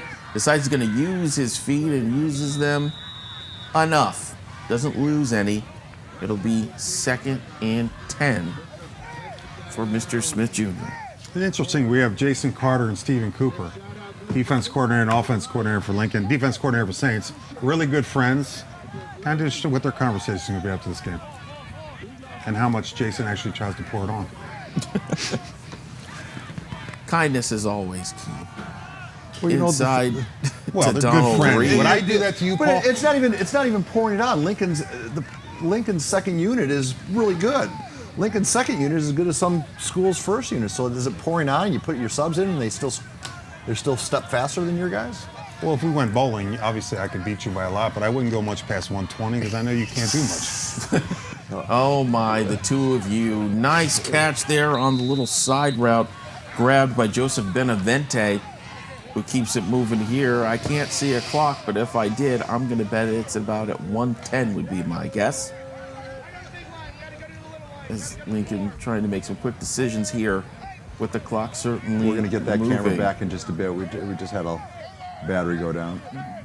In the meantime, you must deal with my estimation. Interesting formation here with two running backs to his left. Does this mean we're going to see a designed run, or does this mean we're going to try and draw down the clock just a little bit? Making They're some in quick pass stance for adjustments. the offensive linemen. They're not run blocking. Oh, there And you go. that's a timeout. The last timeout on Lincoln's side. Jason Carter out there to chat. Shoe game looking immaculate. As always. That's my job to do, is to say that. Because trust me, the coaches look out for that sort of thing. Shoe game? They're very concerned about it. They're very, very concerned about it. Paul, you had some thoughts about this turf. Well, yeah, Now's a good time to discuss this them. would be a good time to bring it up because at the end of the season, well overdue, but Lincoln's going to get a new playing surface, which Bert and I, we've been on that. And Sorry to interrupt you, but I said there's 1:10, there's 1:14 on the clock. Just know you're there's spot on, dude. You're spot on. But yeah, so after the season, the unified. But the problem is their track is 3 meters shy of. It's one lap around track is 400 meters, right? Yeah. Theirs is 397 through some. Do records count then? No. track? When you can't because you're running 12 meters shy. So when they go to lay in the new surface, that would be a perfect time to fix the track, and they're not going to do that. It's because they're going to. Welcome to school district. Does he rip that ball out? No, he doesn't. Instead, it's Akili who pushes past the 5 all the way to the 4-yard line. Also wanted to point out a little cut shot you just saw there. The Saints coaches making some decisions. Two important faces. John Morrison, the man who ran Parker for a very long time, and also a shot of the defense coordinator, Stephen Cooper, the aforementioned. Former Charger linebacker. And a very good one out of Maine, if memory serves. Another guy who played bigger than his stature. Oh, Steven's pretty big. Akili now, he's looking, doesn't see anything, trying to motion. He might have to throw it away, and he does. Now That's not. that's not intentional. There's some whistles here, though, plenty of them. Is Joe? there a flag? Want to remind all of Let's our bring guests in. here on He was out of Joe. the pocket. It went past the line of Yeah, but there was no scrimmage. receiver within 10 yards of the ball. If it's past the There was. line of scrimmage, then You it's just didn't see okay. him. He was there. Yeah, that's okay, guys. I mean, similar to legit? what we Okay. spoke about in the first quarter. He just gets out of the pocket and gets the ball past the line of scrimmage. Well, if you So were they did both. No flag. if you were to say there was a ghost there, it would be true because Honor Faalave Johnson's nickname is Ghost. Look at you. and on Halloween week. Look at you. I got to get some hobbies, guys. Anyway, Keeley with the ball on the 2. He's thinking fade route. Is he thinking Dre? He sure is, but Dre cannot make the catch. Well defended, though. Very well defended. It looked as if that was Stephen Cota. Couldn't quite catch if that is who it was, though. A little too far away from my eyes. Boy, they don't. Perfect. When they put their I got to foot on the believe this pedal- is 4th down because I have no other reason to believe it is. Smith inside Aiden Jackson. That's called pay dirt. Touchdown. Lincoln Hornets. Great carry, great run in there by Aiden Jackson. His 6th touchdown man on of man, his season. and the pile moved backwards. And they get the ball coming out in the second half. Lincoln. Really, it's the best of both worlds. Yeah, so let's go. Go ahead, throw it up because I just want to. I just think, as we're taking you to the home of the Hive, the field needs to be replaced. Some schools are on their 2nd and 3rd turfs. Yeah. So Have you seen Castle Park, Chula Vista, Southwest? Yeah, I know, and I if we were doing their game, but it's the track. Well, if you're going to put the money into the, then make it a 4 official track. And, and the difference is a bad turf field is dangerous. A bad grass field just means you're going to have bad stats. It's not dangerous for you, but these are dangerous fields when they're turf and they're this bad. We'll see if they can get what a lot of those schools in the South Bay are trying to get. And soon we'll be receiving. Remember, last night we were doing the Southwest Chula Vista game, and Bo was doing that. They were talking about playing their last games on that field at Chula Vista. That certainly has seen some better days. So it's good. Anytime one of these schools can get a nice new field, it's better for the players and it's better for the community when they get the chance to spend some time on that track or spend some time on that turf. 40 seconds to go here. A reminder, I see Nick James with my left eye. He's getting set up for our halftime show. We'll show you a lot of these highlights. Probably won't talk about the turf as much as my presumption, but we'll give you a whole bunch of other interesting tidbits. And we also flash back to a time where Paul made one of the most interesting decisions I've ever seen a man make.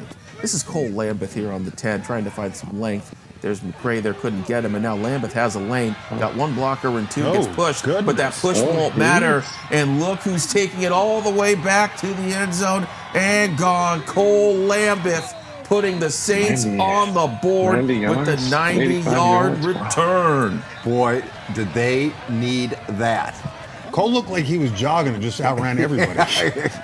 Well, it's interesting. I think the Hornets might have thought that McClay had the tackle here, but he didn't. Let's go ahead and watch this again. You see McClay squares up, can't get it. A couple clutch blocks and a little push here, and then he's able to sneak Actually, past 2 Hornets took themselves out of the play. Yeah. I don't want to be on the kickoff team at Lincoln in the locker room at halftime. It's just that little spur that you need. Hold it, hold it, hold it, hold it.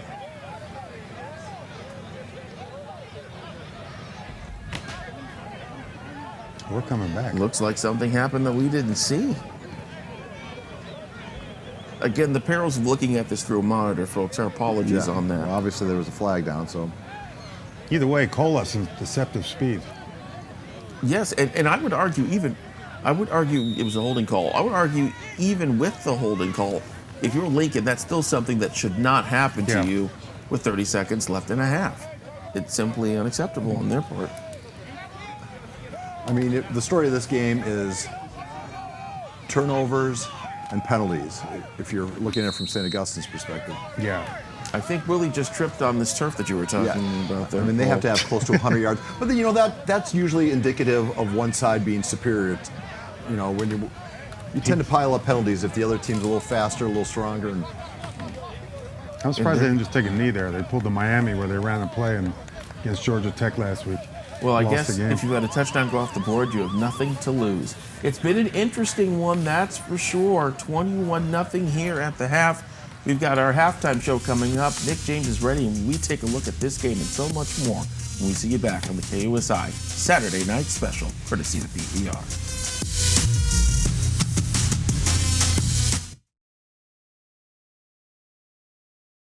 from the action. Hi. Hi. Halftime. Welcome back to everybody. You know what? You're hanging out for the Saturday night special here at halftime with the Lincoln Hornets winning 21-0 right now over at 4777 Imperial Avenue down at the Hive, taking on the Saintsmen. Saintsmen had a couple drives right there, but just couldn't quite punch. They turned the ball over. Now let's get to the highlights and check out and see how it all popped off here and get to those highlights. Here we go. There's a nice establisher right off the top. And we're going to pick it up early on. First quarter, Saints lining up to punt. And it goes sideways. It's bobbled, and then the Hornets bum rush the Hive to pick up the pigskin, and that will be the scoop and the score. Marcos Pena, extra point was good. 7-0 Lincoln on top early, about halfway through the first quarter. Second quarter, Hornets bringing the wood right there. Yeah, banging cats out. And Saints still hanging close. Brady Palmer buying time and made a bad decision right here. Keontae McClay, young man, picks it off, rolling down the rail, trying to get to the house. Knocked down right there, right outside about the 21, 22-yard line. And the Hornets trying to take full advantage of that. Achilles Smith Jr. rolls out, and Drayden Garner on the other end is right on time for the six-pack right there for the Hornets.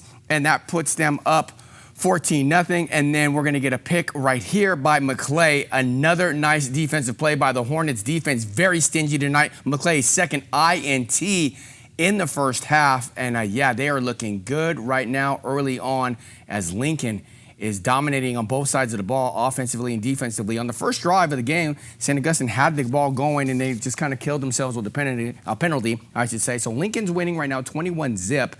On the first half of the game, and we'll start the second half here in just a second. And you know what? Last night on the Prep Pigskin Report, we caught up with Mr. Jerome Roberts explaining how the number 2 is tradition over at the Hive and how it has so much important meaning on where you get to rock number 2 and what comes along with that.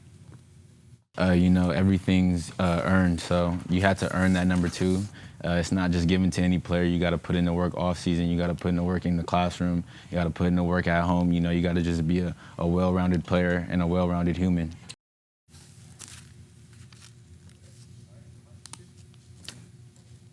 All right, so earlier this year, we also caught up with Saints quarterback Brady Palmer. A young man is a sophomore now. He joined Papa Pig PPR in the podcast 111. One topic, the pressures of being a starting quarterback as a true freshman last year. Now he's a sophomore as a prestigious one, and he's doing his thing at St. Augustine. Check this out. Hear what he had to say talking to Papa Pig as they chopped it up.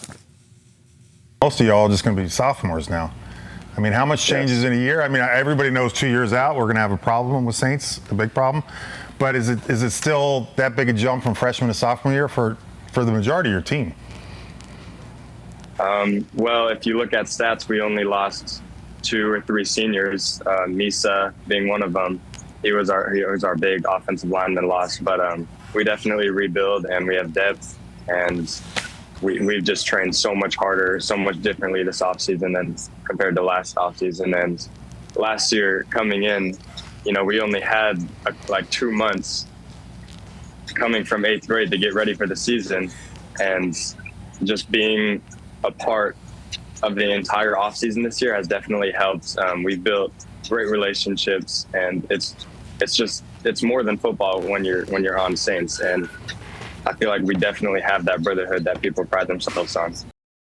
The brotherhood, and that young man can sling the rock around a lot. I'm excited to see him for the next couple of years getting after it again. We're going to take a quick time out here, but as we go out to the break, did you know that St. Augustine and the Lincoln Hornets have combined 11 finalists on the Silver Pigskin podium? Take a look at the full screen graphic right here. St. Augustine and Lincoln have produced an 11 kiddos, Silver Pigskin finalists. 3 have won. Which 3? There are the answers right there. There go your options. Ryan Gonzalez from St. Augustine in the 1 hole. Elijah Preston, back in the day at St. Augustine as well. Keyshawn Smith, now balling and doing his thing at SMU for the Ponies. And Roderick Robinson from the Hive. He won it last year. That young man is at UGA, balling for the #1 team in the country, the Georgia Bulldogs in the SEC. Sit tight. We'll be back on the other side, and I'll give you those answers. Hang tight with us, everybody.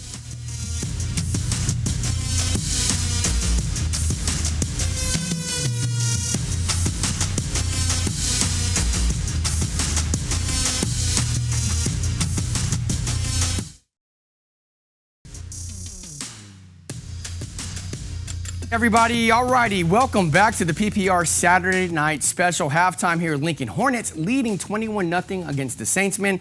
The year was 2004, eons ago. The Prep Pigskin Report opened every show with a Saturday night skit. One of the most memorable was a spoof of the old show You Got Punked. Remember, Ashton Kutcher used to do it on MTV. Here's the setup. Back in the day, viewers decided who won the play of the week. You get the T-shirt and an old-fashioned telephone pole. And then the Saints quarterback, Jason Forcier, was up for the T-shirt when he was called into the coach's office, Jerry Ralph's office, to explain some discrepancies in his vote total. Jason, hi. Jason Lene Lewis from KUSI PPR. Yeah, can you have a seat?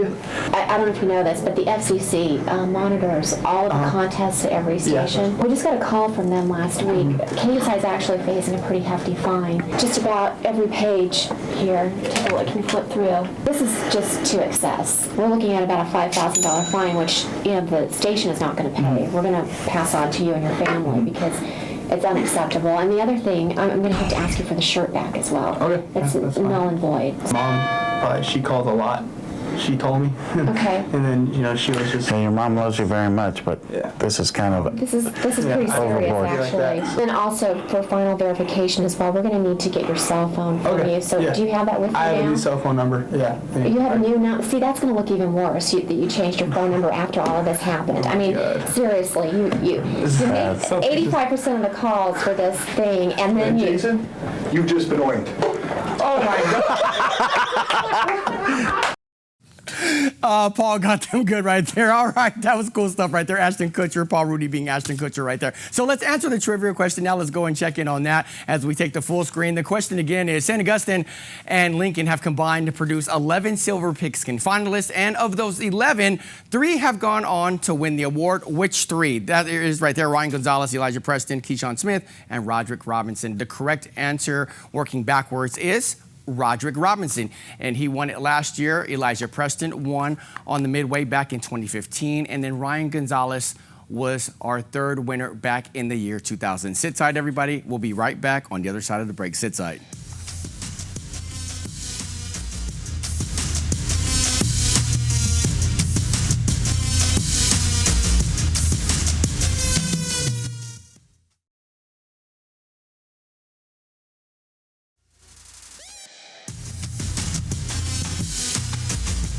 Second half dead ahead. Thank you for watching the last of our 3 Saturday night specials of the 2023 season. Doesn't mean we're, not done at all. Anyway, we got to talk to both of the coaches during halftime, so I say we go ahead and listen to what Bree and Chase were able to procure from Rod Gladnick and Jason Carter. Hey, thanks so much, guys. I'm joined by Coach Jason Carter. Coach Carter, talk about, despite the Saintsmen, they seem to be controlling the clock for a while in the first half. You guys are leaving at halftime with a 21-0 lead. Just talk about how the tide kind of turned for you guys. Well, we knew they was going to come out and try to milk the clock. I've been knowing Ron for a long time. I know Coach Coop for a long time. And that was one of their game plans. Ron coached at Torrey Pines. If you watched the Torrey Pines game last night, they did the same exact thing. The calls bad. What they do when they do that is they're trying to frustrate you to try to get you to get out of your rhythm and rush things. But the deal is this, is like, you got to execute when you're out there. I think we're executing pretty good, but we got to do a lot more in the second half. Keontae McClay has 2 interceptions. Talk about his performance and how vital his role is to this team. Keontae's been doing that for us all year. The deal is this, is that the quarterback, we know if we put pressure on him, he's going to make mistakes. You can see he's kind of timid out there. So that was our plan, put pressure on him and make him just throw it up, and then we got some ball hawks back there. Last question, can you give us a little preview of what that locker room message is going to be at halftime? We watched the Colorado game last night with Stanford. We're going to make sure we finish.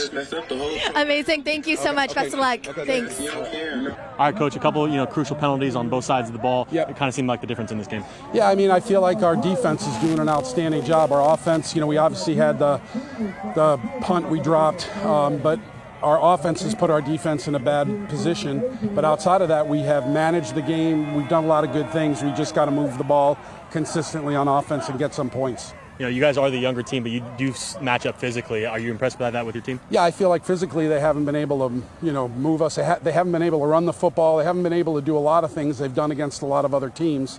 But at the end of the day, you can't make mistakes against a good team like that. Awesome. Thank you, Coach. All right, guys, we're going to send it back to you.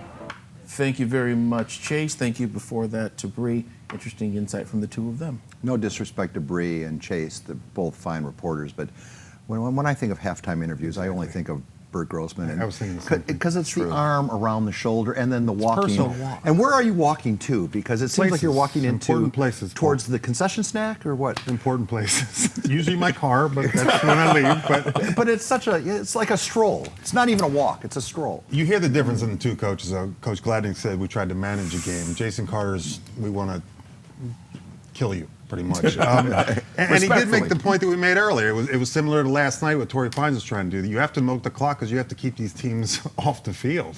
Got to do something. Let's talk a little about the numbers before we go and get into the second half, which is just about 45 seconds away. Big thing is, despite what we've seen today in the score, 21-0, the yard differential, different story. Lincoln only leads in yards 144 to 136. Okay, timeout. Let's add the stat if we had. Don't do your penalties off points thing. No, but if we had the stat of yards per play, that would be more indicative. The reason why it's close is Lincoln's offense has run, 18 plays to.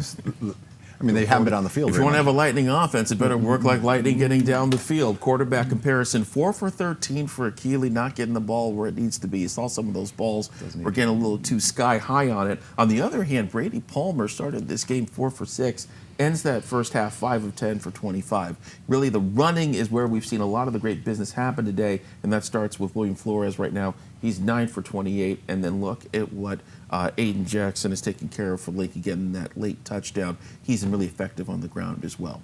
And what's going to be interesting in the second half, because you heard Coach Gladney say we're managing the game. You're down by 21. If you come out and you're running the ball again, you're looking to manage this game and lose by a certain amount. If you come out throwing, you're looking to win the game. So it'll be kind of interesting what his thoughts are, whether he's going to continue to manage with a 21-point down deficit. You have to start throwing the ball a lot.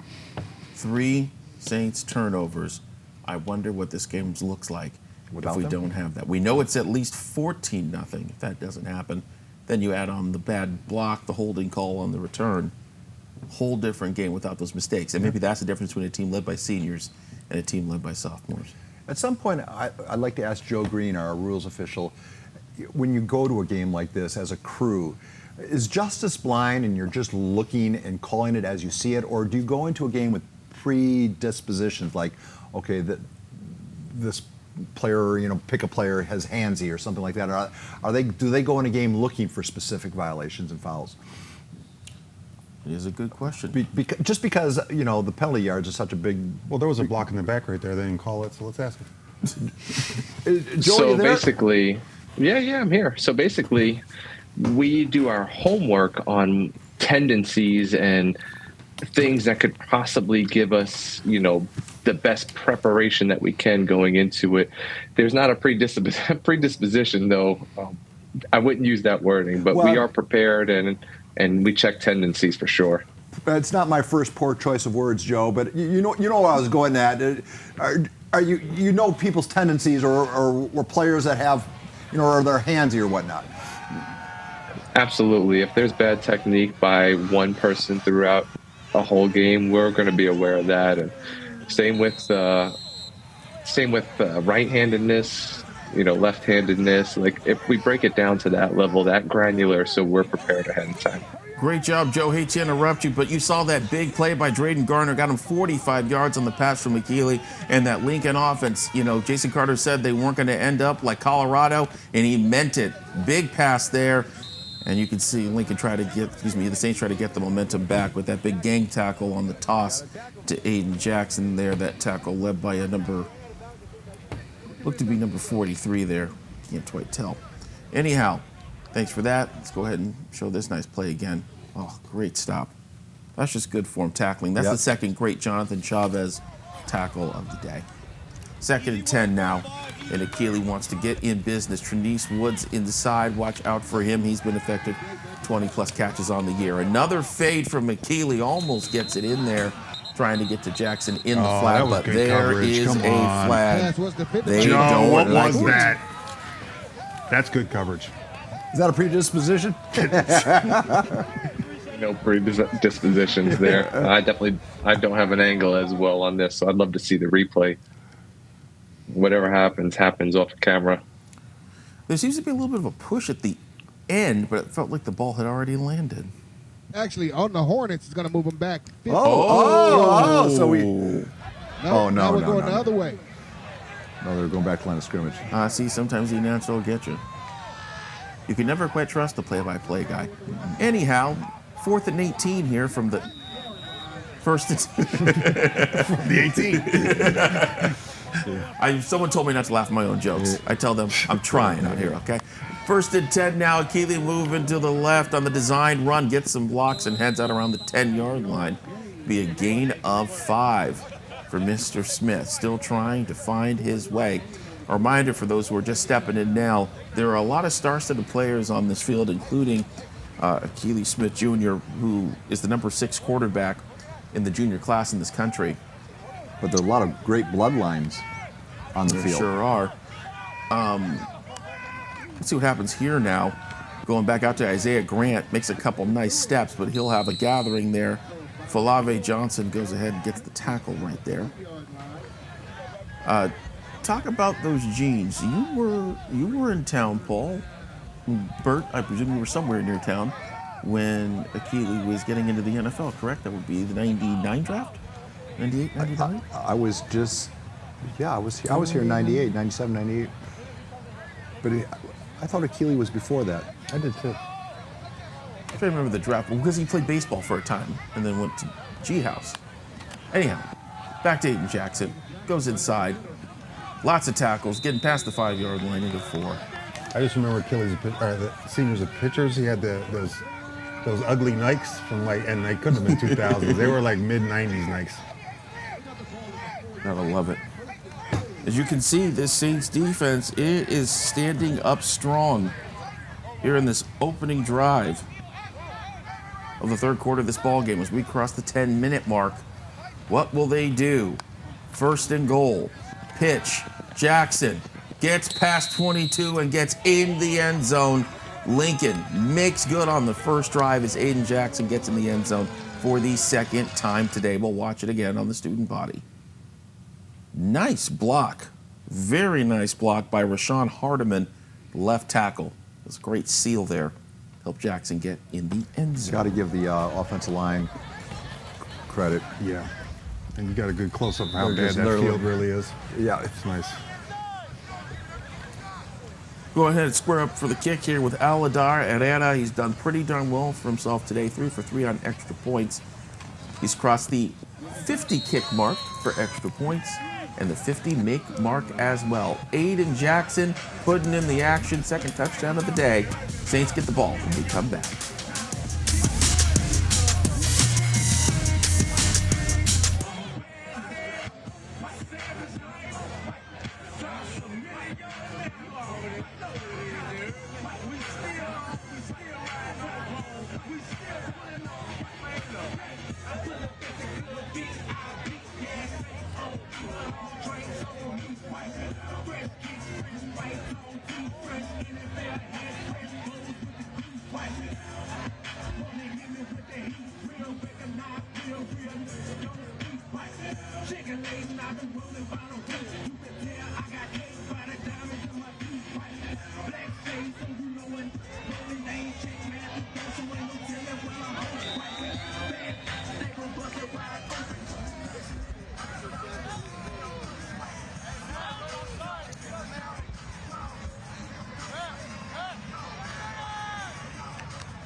We are kicking things off after Aiden Jackson makes it a 28-point game for Lincoln. Saints haven't gotten on the board yet, save for when Cole Lambeth returned to kick 90 yards, but it was called back due to a holding call.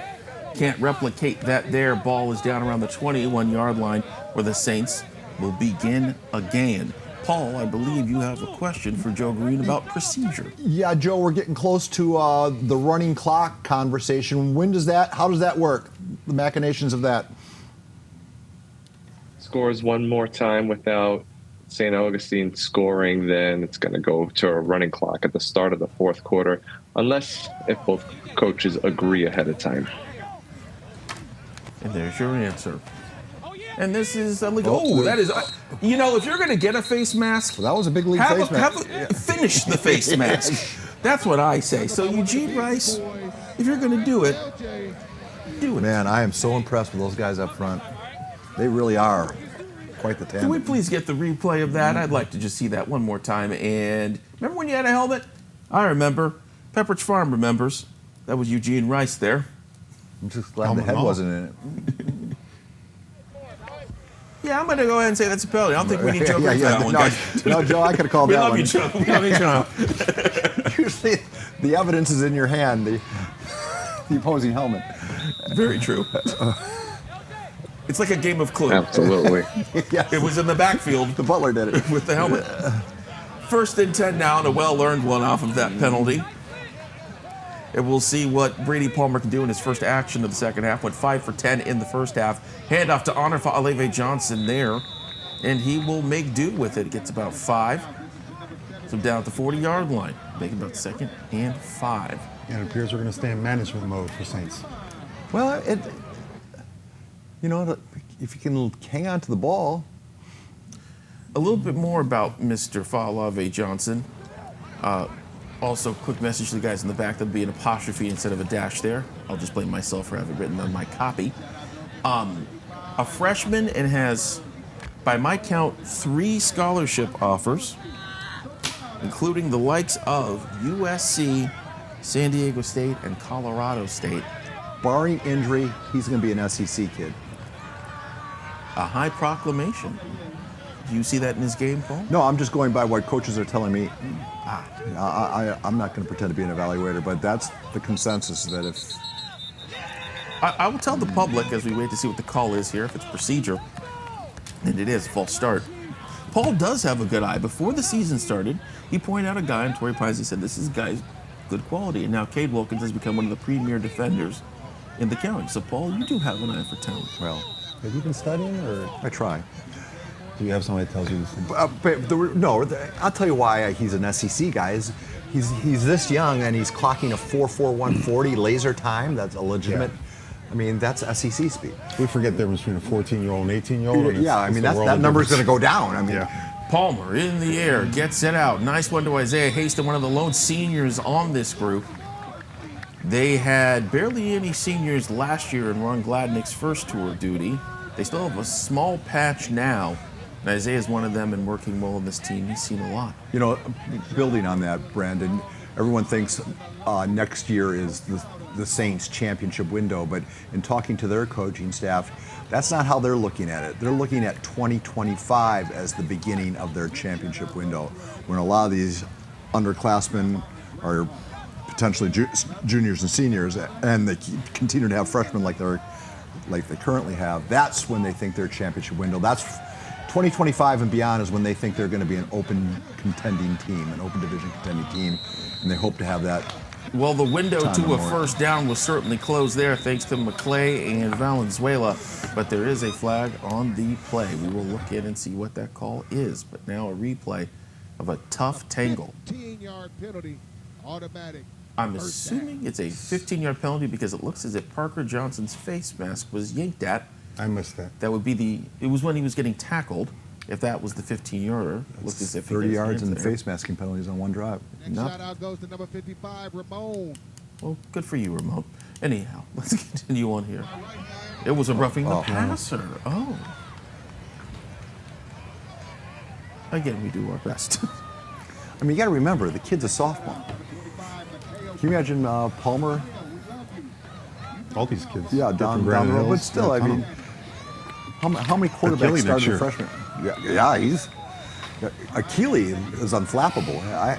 Can you think of a game where he's no? We have a lot of good talent coming up for the next couple of years. Content. Absolutely. So let's settle it now. 1st and 10. Palmer back to pass. Quick out. Finds Honor. Driven back there by Cam Purnell.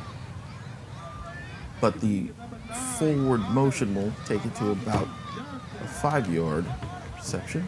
No, we'll mark it back 3. To be a true freshman playing against Lincoln, that's something you're going to remember. That's Honor's second catch of the day. 6 touches for him today for 19 yards.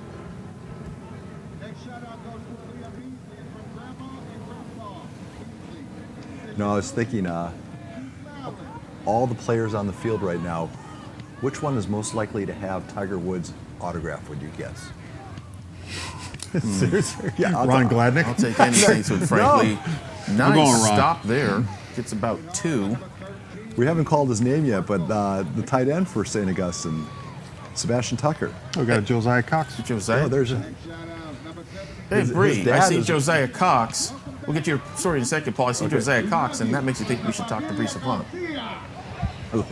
Hey guys, thanks so much. Yes, that is indeed Josiah Cox, who's a very important part of their state championship last year for their defense. I got to catch up with him, and he was talking about how the brotherhood here is so special. He says Coach Dunn always taught them to sit in the first 3 rows when it came to the classroom, but he said on the field they were so competitive, but actually brought them so much closer. I asked him about his time at Arizona State, which is where he is now in his first year, taking some time out of his busy schedule to show his support for Lincoln. He says life at ASU has been great. The coaches are very family oriented despite football, being a business. And he says Arizona's beautiful, the hikes, the weather, and he said it's actually not as hot as he thought it would be. Guys, that's going to do it for us over here. Great seeing JoJo on the sidelines. It sure is, Bree. 2022 Silver Pigskin finalist, and he was the 22 Defensive Player of the Year. Micah Valenzuela and Eugene Rice, by the way, were the ones that get on that tackle. Did she just say Josiah enjoys the hikes in Arizona? I can get Josiah for a hike. You never know. College changes you. Anyhow, very nice one there for 13 yards, getting it to Isaiah Haston. What a little grab right there. That's his second grab of the nice day. throw, too. And it sets up a first down here for the Saints. Well, we're talking about the enjoyment of Lincoln's defense. You should probably be noting that the Saints have taken full advantage of it here in the last 5 minutes and are putting together their second sustained drive of the ball game. Where you can feel Lincoln's defense stepping up, coming close to the line of scrimmage. Their Saints offense is kind of this dink and dunk, and that was the first throw downfield for a while. It really was. For the first time today, Saints in the red zone, and they plan to make something of it unless you inquire with Micah, unless you inquire with Eugene, and unless you inquire with Arath Leva, the 3 of them piling up for a big-time stop. Let's go ahead and see that again if we can. This is what we talk about, the toughness. You said 1 hits and 1 tackles. That's about both. Yeah. That's both in one. You rarely see one person tackle, too. It's always 4 or 5 with Lincoln. Are you saying they swarm to the ball? Oh, wow. Okay. I We can use barely that see one the already? Hornet on the field And they because the said condition of the puns field. were I my forgot who the job. mascot We was. have a timeout here by the Hornets. They want to readjust to keep the Saints out of the end zone for their first time. Saints offense when we come back.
There. Wow. Got him. That was close. I think believe he it was was out. out of bounds. Yeah, he was And He almost got that 1 Cy foot in. just says the same. It was a nice catch by Haston. It was. One problem. It was on the chalk. Let's go ahead and see this one more time. That's a nice throw. Yeah, too. clearly. That shows that Palmer, when he can get that ball out there, it's nice. The issue is he's had less time in the pocket because even though this Saints line is a great line, that Lincoln attack is a pretty great attack. But Lincoln is biting on the short stuff. That's what made that play possible. Let's reset you 28-0 thanks to a touchdown by Aiden Jackson to start the second half.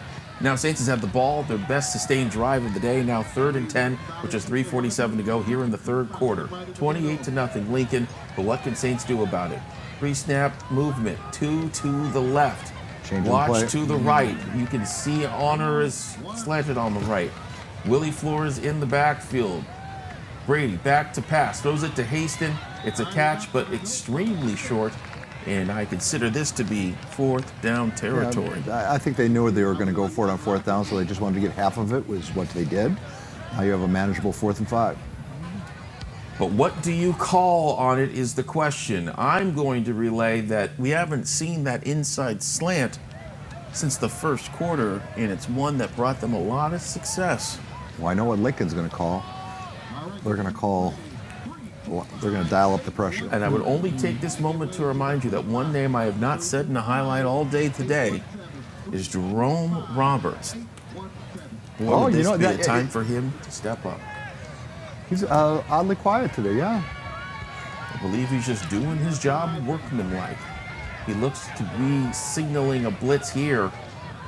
And he does. Palmer throws. And this one is picked off.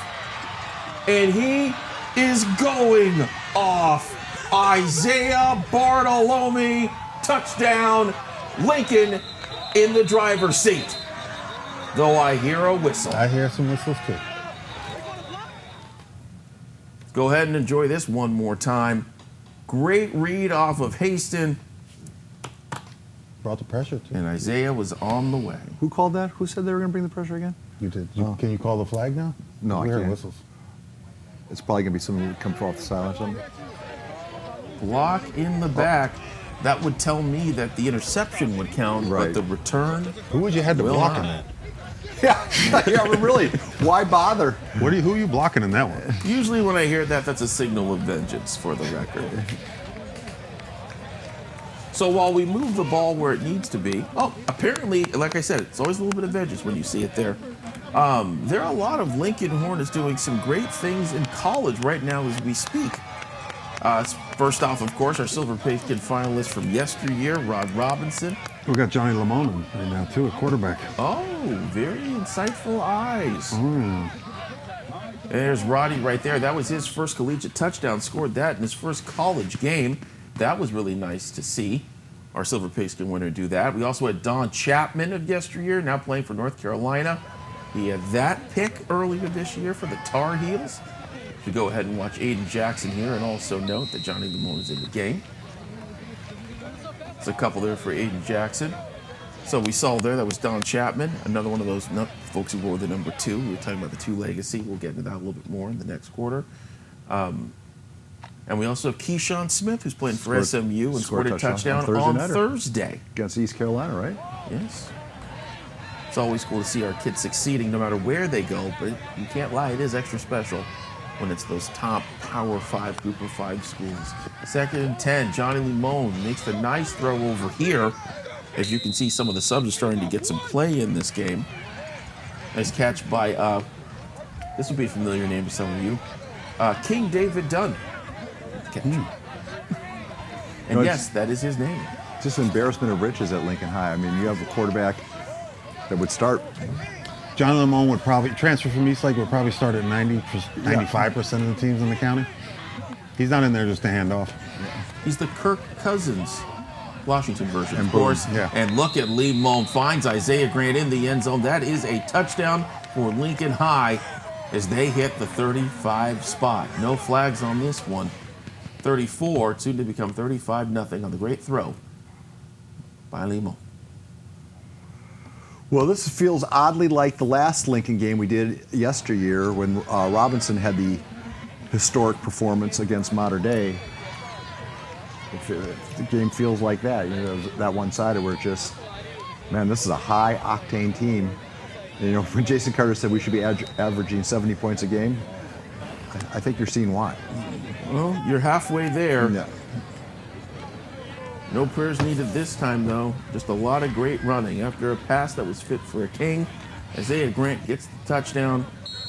Herrera adds the extra point.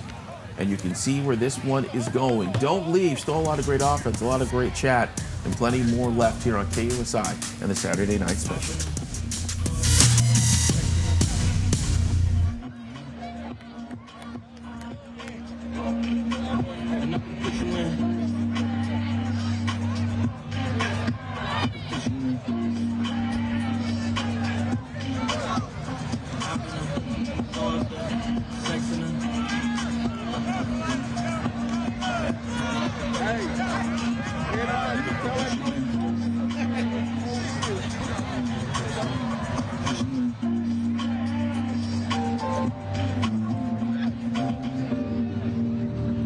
I can see the whole city from this balcony.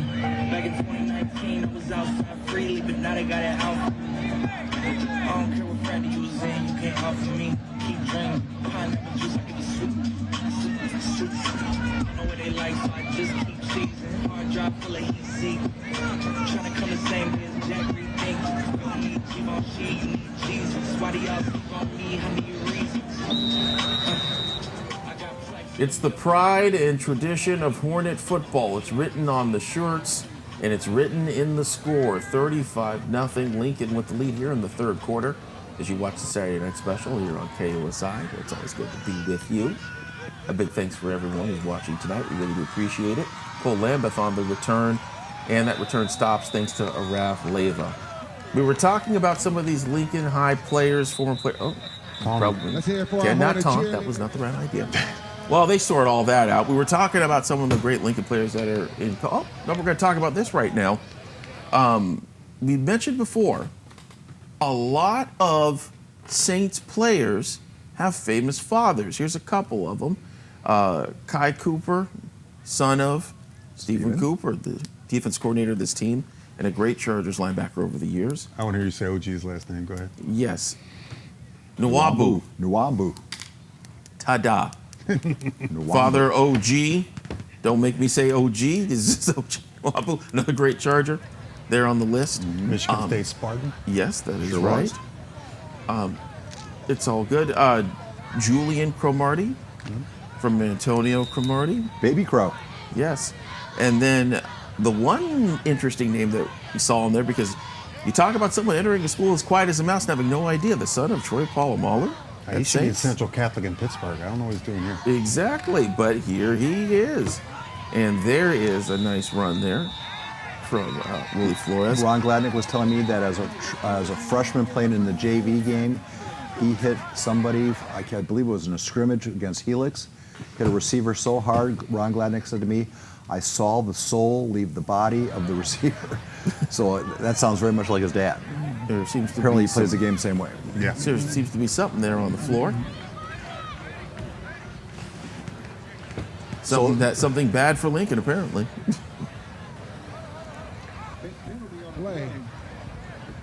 But one of the things that you think about when you see a team that has a lot of famous dads or famous moms to famous kids is that means it has to be a place where those parents feel safe and secure that they can send their kids and they can have a good high school life. Well, in talking to Gladnick, he says the St. Augustine experience, he goes, football cannot be your only priority to come here, that you have to be interested in an education. He goes, simply because it's not an easy place to go to school. It's very demanding academically. And he brought up the case of Grayson Halton, who struggled but stuck it out, stayed with the school, and earned his degree, and now at Oklahoma. And Grayson says, Oklahoma's easy academically compared to. It's always been easy academically. Well, but the point being is, it's no pit. He was a student athlete. True. Araf Leva with the tackle and, here on honor. Bert, though, I'd like to hear your opinions on that because you've had a lot of famous folks in your tables from you going back to your Chargers days up to now.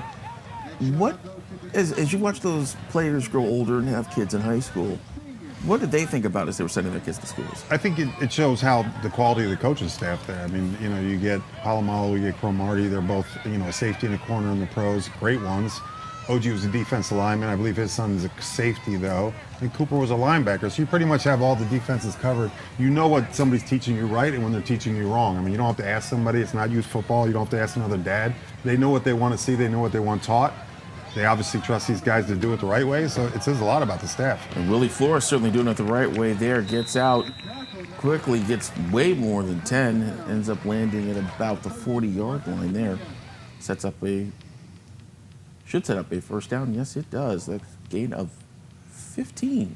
But it goes back to talking about all those young guys coming up. That's why they think their window is 2025, because those kids are going to be juniors then. Yeah. And it's been Cathedral's turn for a while. It's been Modern Day's turn for a while. You know, the three schools, they're in competition. And it is our turn to step away. The third quarter is ending. 1 quarter remains. Don't leave. Saturday Night Special. More ahead.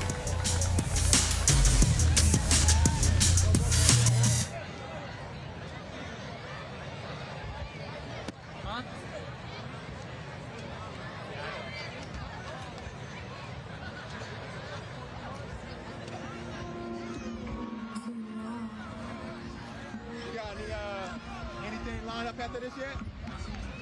It's coming, man.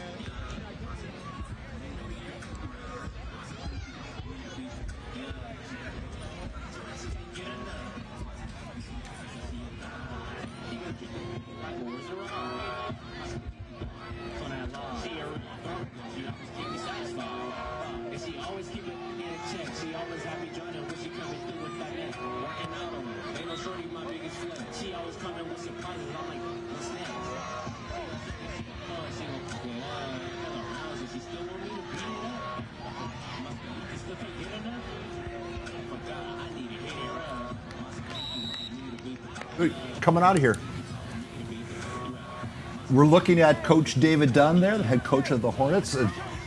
Guys, I heard a great story that, because I was calling Coach Dunn saying, hey, I just want to make sure the game's good to go. And he had this long pause, and I go, Coach, is something wrong? And another long pause. And I was thinking about all the things that could possibly go wrong, that we were going to have to cancel the game, this, that, the other thing.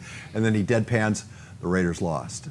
And so he's got to be used to that. But he was telling me how last season he gets a call in the middle of the day saying Rob Robinson's leaving school. He's unhappy with the coaching staff, and get in here because his family's upset and he's leaving. And this was the middle of the football season, and Coach Dunn dropped what he was doing, came racing in, busted in. He was upset. He slammed the door, walks into a meeting, and he walked into his surprise birthday party. They got him good. I guarantee the Raiders lost that weekend, too. That was precious. Very precious tale. Second and 18 here as Willie Flores is going to go ahead and get the ball one more time. He's been very effective today. Their most effective player so far. That's his 14th carry of the day. That'll put him at 48 yards. Silver Pigskin finalists. Lincoln, they were a little bit behind on this. They were peaking as a school right as the PPR came to fruition. Then you have the school get closed. It was reopened in 2007, and they had to sort of rebuild that program, though they were able to start rebuilding it quickly with getting the basketball team online first, and then that led to the football team winning the D3 championship against Ramona. I believe that was 2009 when they did that. And now you have those players on that list as they've finally been able to get in here. And since they got the Silver Pigskin finalists in 2019, they've consistently had one. I'll tell you what, it's going to be tough to pick Lincoln representative to be on the podium this season. Well, there's Jerome Roberts pushing Brady Palmer into another dimension. Making a case for it all season long. Maybe he's having a quiet game tonight, but that certainly was not quiet. It also apparently was illegal. Hands to the face. Looked like he was a roughing the passer. Well, look at him close there, man. Jeez. And that's a hands to the face. That's a tough call. Yeah. Joe, that's a good call, right? It's an automatic first down, but it's going to be close. Back to the head of the quarterback after the pass was gone. So. Did you start the beginning of that sentence again, Joe? Joe, we missed you. Can you pick it up? That was pretty obvious, right? Yeah, it's an obvious one. We have to get the easy ones. The defender came in, made contact to the quarterback's head after the ball was gone, so we want to flag down for roughing the passer. Joe, have you hit the mini bar yet? Not yet. Counting down. One more hour. One more quarter. All right.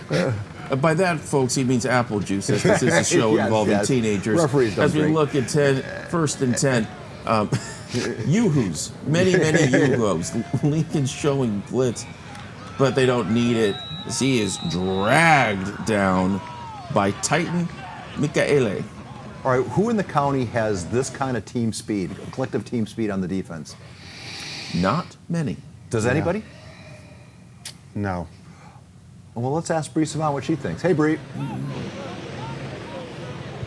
Hey guys, thanks. Touching more on that Lincoln legacy, I was able to chat with the principal here of Lincoln earlier before the game, Melissa Agazello, and she was actually wearing a Josiah Cox t-shirt. She says, I have my Rod Robinson jersey at home. I have my Josiah t-shirt on. The boys here are a legacy here, and the boys know that. They're part of a tradition. She says, I love when I'm out in the community.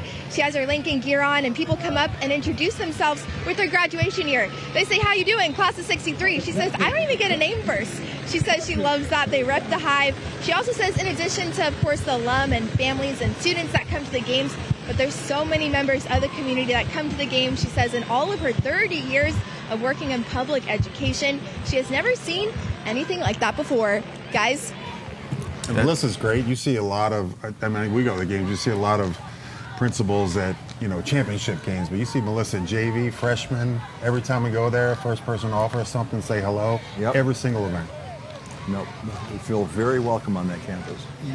That alumni power, when you're invested in a place, and then you watch the place that you know get torn down and rebuilt to something even greater, that unifies. It's a beautiful unification. You feel it every time you walk in the door, right? You really do.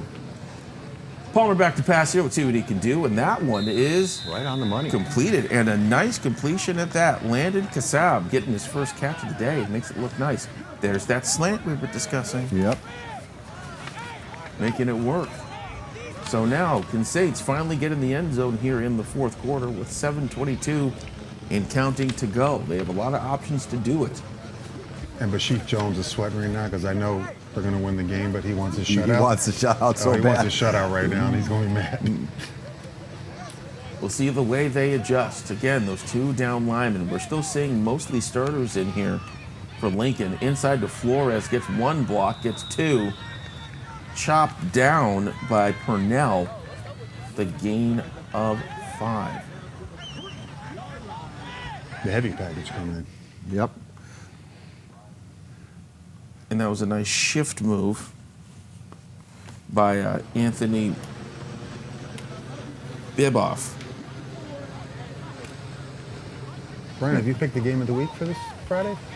I have picked the game of the week, and we're actually, once this drive is over, we'll move to the next one. Unveil it? We're going to talk about the games of the right. week for It's been as tough of this now. week. Now, also, I'm going to say I reserve the right to change it because I didn't want to change Well, one you're of not them changing the already. main one. I will not change the main one, that is for sure. There's that jumbo package talked about with Parker Johnson, and boy, does it work. Touchdown. Saintsman Parker Johnson getting in the end zone. He is a true athlete for this team, and you can see why there as he is able to find a place to slide in. Big key block again from Anthony Biboff, who's really been the best lineman, I think, in this game thus far, even though it's in a tough effort. I think the Saints O-line has done extremely well in this game. Yeah, and they're young. They're going to be bigger. There are going to be more of them. By far the best group. All that's left now is the extra point in this one. Comes courtesy of Declan Mullins. Saints on the board, but Lincoln on the board all night long. We'll be right back.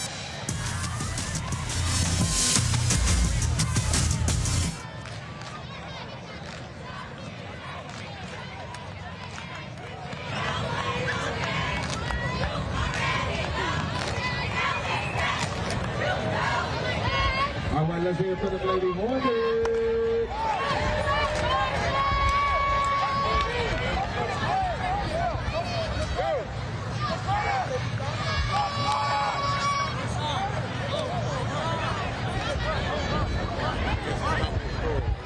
Yeah, but yeah, before the extra point, he had money in it.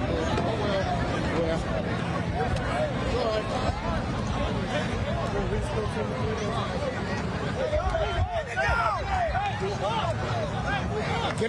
white. Get out the white.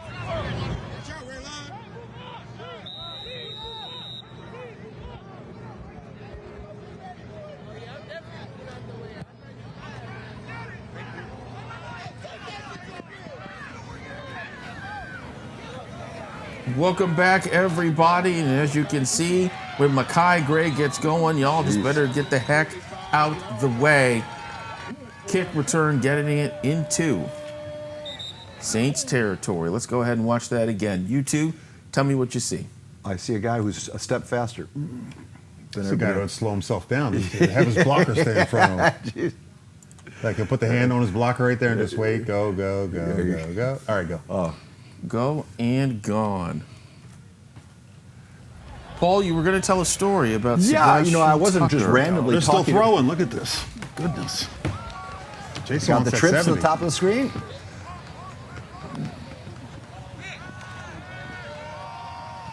And the trips works to perfection. That's Isaiah Grant. Skips one tackle, swings around another. Honor can't rope him, has to push him out of bounds inside the 10. And I talked about Johnny Lamone earlier. If you don't know, I mean, he would start at 95% of the high schools. Transferred to Lincoln. KJ came in. Had a chance to leave again this year when Achille came in, but liked it so much there, he didn't want to leave the team. He'd rather sit on the bench and leave the team and start somewhere else. So what can he do then? This is first and near goal. Can't quite tell. And we have a whistle on the play. Oh, no, we have a timeout is what we have, and strangely enough, it's from Lincoln. Wouldn't expect that at this juncture, but we'll see what they do with 5 minutes remaining. Do not depart. KUSI Saturday Night Special continues.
And here you thought you were going to miss this potential touchdown play, and you're not, because there was a false start.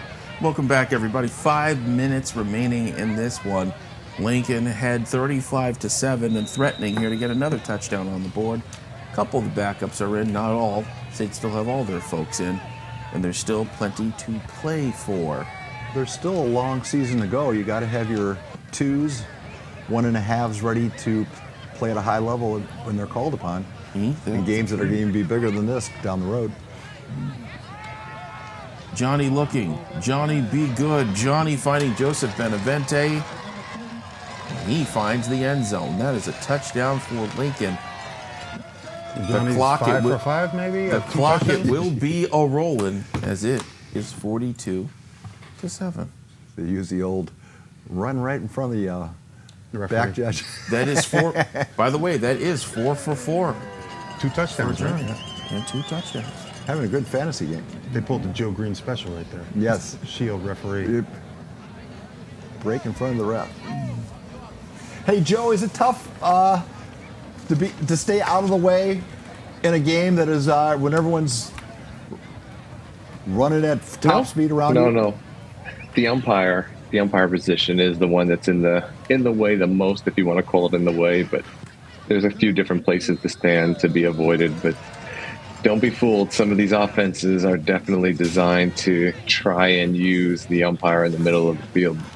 You feel sometimes like you're the lamppost, or the post patterns cut from the lamppost. In this case, that's the deacon. He's a big guy, and hey, you just saw number 3 he's there. doing a great job staying out of the way. Right. Number 3 for St. Augustine is Sebastian Tucker. And I brought that random fun fact up just because I thought it was so interesting. his dad is building a golf course with Tiger Woods in Ensenada. So his dad must be in the golf course construction business. So, but I'm guessing, you have a connection to the greatest golfer in the world. He doesn't need a break on tuition. Hey, where do you go to apply for credentials for a golf course? I don't know. Bixby? See, for you fruit company people, Bixby is the Samsung equivalent. Just so you know. As we get ready for kickoff here, we should probably talk about the games of the week that will be coming up for week 10 of the PPR. And boy, howdy, that first one means a little bit of business now, doesn't it? It does. It does. I got my pick already in. Oh, well, that was like third baseman. That was like Manny Machado fielding a hot shot. This is the best fourth quarter running clock I think I've ever seen. We've got 3 touchdowns already. Both teams are still throwing the ball. Yeah.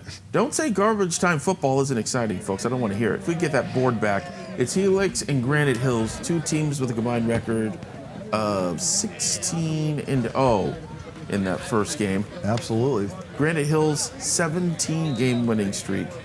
Helix, pretty darn good in their own right. Helix is ranked 17th in the state. Granite Hills were like 30-something.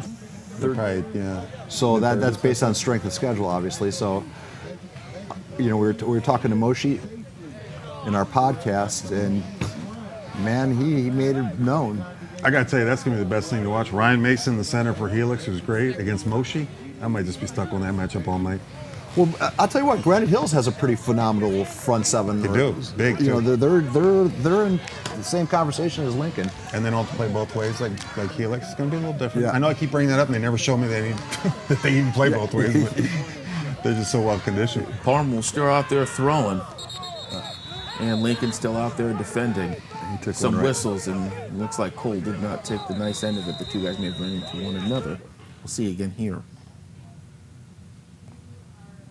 Oh, tripped one. I see what happened there. And then looks as if Cole might have taken a bit of a knock to the helmet. Friendly fire, maybe? Yeah, because if you see it again, when his helmet was coming back down, the other Saints player tripped over the helmet. We'll take a break while they sort this out, everybody. We'll be right back here on KUSI. We can talk more.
One minute remaining. How will each team use it?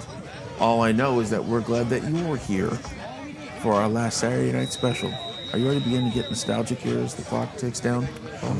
Well, I mean, yeah, I love doing it. Basically, we swiped the idea from the Manning brothers, and then we did better. They're just going to run out the clock, and I think this game kind of went to. They're both young teams, but right now Lincoln just has more. I have more. There's better. more. They have more. They have more. They have more speed. They have more. They're far more physical. And the Saints should feel no shame. No, they played in this result. They stood toe to toe. They just sometimes you don't This win. group's been together, and Lincoln group has been together 4, 5, 6 years putting this together. Gladys group's a year and a half putting it together. Check with them at the same time, you'll probably see the same results. And I think that's what Ron Gladnick will say to you is, wait. What we're building here is going to be on par with Lincoln, and maybe and I'm sure in his mind it's going to be better. Time will tell if he's right. These are the foundation years. Yes. It's all peaceful smiles there between the two teams as we have come to a close in this game. Not a close in our coverage, but the final score tonight, 42-7. Lincoln does what it needs to do as they pick up win number 21 in a row. I believe that ranks 10th all time now. Yes, they moved into sole possession of 10th or tied? That would be sole. In the all-time So they would have list. to walk me through this. They're 15 games shy of the all-time record. They could conceive. How many more games they play this? They could conceivably. They've got 2 more games in the regular season, 2 more games, and presumably will be an open division playoff if they won both those games. And then they'd play 2 more in the state. They'd have a state regional and a state. So they could conceivably, assuming that they were to keep winning, they could conceivably break the record or tie the record next year. 27, and then they'd be right back trying to get it by their 6th game. And they would certainly have the team to do it. Doesn't look like they've lost much off of that fastball. No, but the way they schedule, they're going to be playing tough teams up and down the board. If you look at Lincoln's defense, because again, we talk about how they're led by defense. If you look at it, they have a line in which those 2 defensive tackles that played so well tonight are both juniors. The man who leads the county in sacks with 13 now, Munir Casa, is a junior. And that secondary of the guys that made plays tonight, 3 of them are juniors, and 2 of them are sophomores, and 1 of them is a sophomore. And one would tell you that the guy with the largest upside is Purnell, who's the softie. The biggest mystery, who gets number 2 next year out of that group? Well, it must be earned, as they say. Well, there might be a kid. That's got to be a little hard to get the number 2 out there. You know, according to Jason Carter, you don't pick the number picks you. So All right, who's the number going to pick next? I'm going with Eugene Rice. Let's get on record early right now who your pick for number 2 is next year. Brandon? I don't know if there will be a number 2 next year. And that's the other thing. That's Brandon brings up that's my pick. All right, there are years Eugene when the Rice. number won't be picked. And for those who don't know, that this dates back to 2008 when Donnell Davis, who was playing for Lincoln, was involved in a gang-related traffic accident, a shooting that resulted in a traffic accident. Then assistant coach David Dunn wanted to honor his loss and that tragedy by letting the number live on beyond Donnell's life. And so it doesn't just always go to it goes to the best player, but it goes to the best leader. And sometimes you can't always find that in one player. Right. Well, Jerome Roberts is doing a fine job with it this year. Quiet tonight, but that's how it goes. Let's look at that list you're talking about, their success. It's not updated, so I don't want to freak anybody out. It's 21. Now, if I can do math, 1, 2, 3, 4, 5, 6, 7, 8. So it's tied for 8th. Yeah. And I don't remember that La Jolla team, but I do remember that East Lake team. It had somebody pretty notable on it. I bet you Paul remembers that Kearney team in '63. Sorry. I'm sorry, could you show us that board one more time, if I may? Because I want to talk a little bit about the history on this board. There's a lot of mixture in it. There are some Silver Pigskin finalists and winners that are involved in that. 27 wins, that involves P.T. Gates. That's P.T. Gates, 26 wins for Cathedral, that's the Tyler Gaffney years. The East Lake one, that's Tony Jefferson years. The Lincoln one, Roddy Robinson, Josiah Cox, and whoever else comes next. And that Helix one, that was, DiMaggio was before that, right? All right, Brandon, you can't answer because I already asked you this question. Who ended, Bert, Sweetwater's streak? Who kept him from getting to 37? Chula Vista High. No, it was Helix. Oh. I had to figure Nick James was bragging about it and you overheard it, and that's why you asked me. No. Chula? No, it was Helix. I assume in a playoff game. Again, don't go anywhere. We're going to have some post-game reaction here coming up. You can see them negotiating it right now as soon as Bree gets off her iPhone. Then we will be able to discuss it as they're currently doing the negotiations. Bree's happy. If Bree is ever in a bad mood, I want to know about it. Could you just call me so I can come to the station and see? No, if Bree's in a bad mood, I want to run 50 miles the other direction because it's probably pretty mad. But we love Bree, and that's what we say that. Don't call us. Don't give me phone calls, all right? We like Bree. We'll be hearing from Bree and whoever she's talking to there on the sidelines in a very hot second. In fact, she says we're going to go talk to her now because she heard y'all talking mess about her. So she says, I'm going to yell at you now. Bree, you seem to have a very happy person next to you. Hey guys, thanks so much. Yes, I'm joined by Keontae McClay. Keontae, 2 interceptions on the night. What was working for you so well? Really the calls, I was just going with whatever my coach called for me, execute the plays, and it led me there. You guys are undefeated. You remain undefeated. What's the success? What's the secret behind the sauce? Nothing. We just continue to work hard every week. Just take it step by step and be prepared for the next week. Is there anything that your DC Coach Jones kind of told you guys before the game that gave you some motivation? He gave us a really good game plan. He just told us he wanted at least 3 or 4 picks today, and we got 3, almost 4, so we did pretty good. Congrats on the big win. Guys, I have some more Hornets over here. Where'd they go? They're here. Hey guys, Aiden, 2 touchdowns on the night. What did you eat for breakfast? Some pancakes, some bacon and eggs. Shout out to my mom. Talk about this team, talk about this offense, and what was working for you guys. Overall, I feel like we kind of played a sloppy game, but throughout the game we got stronger, and I feel like we had a good overall performance, but we got to build on this for sure. For a while in the first half, Saints was controlling that clock. You guys obviously didn't let it get to you. Talk about that. Yeah, Coach Carter, he talked about that in practice. He knew this was going to happen, so we just prepared for that and called certain plays, certain shot plays, because we kind of were ready for the situation. So, Aiden, I appreciate you. I hope you get home safe. Thanks for your time. Where is Marcos? Marco, here we go. Okay, you had the scoop and score. You guys struck first on the night. Talk about that. Man. I mean, I couldn't have done without the help of my teammates, bro. My teammates had to lay the wood. I had to come up, find the ball, and go get that touchdown. Amazing. Thank you. We appreciate you. I hope you get home safe, guys. That's going to do it for us over here on the Lincoln sidelines. I'm going to send over to Chase Isidoro. Hey, thanks, Bree. I'm on the Saints sideline with running back William Flores. William, obviously not the way you guys wanted it to go tonight, but how do you feel about your team overall? You put up a big fight in the trenches against one of the teams in the county. We'll try and work on that mic situation because we do want to hear from Willie. Had a really good night tonight. I would say he ran hard. Really did. And between the tackles, where the contact is severe, and he gave no quarter. Which is pretty nice. We're going to have some highlights coming up here in a few of how this game went. But right now, let's continue to just talk. Oh, nope, we got Chase now. Let's see if we can get that one more time. You guys got us this time? Yep. Yeah, we're good to go? Okay. Yep. All right, William, obviously, not the way you guys wanted to go, but, talk about your team's performance against a big team in Lincoln. Our team's performance, in the first half, we did pretty well. Obviously, they scored 2 points quickly. We just kept going. Even when they just kept scoring, kept staying in that motive. I came back to the sideline, even on the, down moments, always told my teammates hey, we're good. Still got a full game ahead of us, always finish off strong. And, being a freshman, man, you're going against one of the toughest defenses probably in the state, but you were running probably the hardest out of anybody out there. What does that feel for you to be so young and go against these top guys that are going to go play at D1 level? This feels, unreal because, as a freshman, playing against seniors and juniors especially, it's crazy, but, just, do me. I'm in high school, they're in high school, they're teenagers, I'm a teenager, so, that's how I look at it, just keep going and, do whatever I can.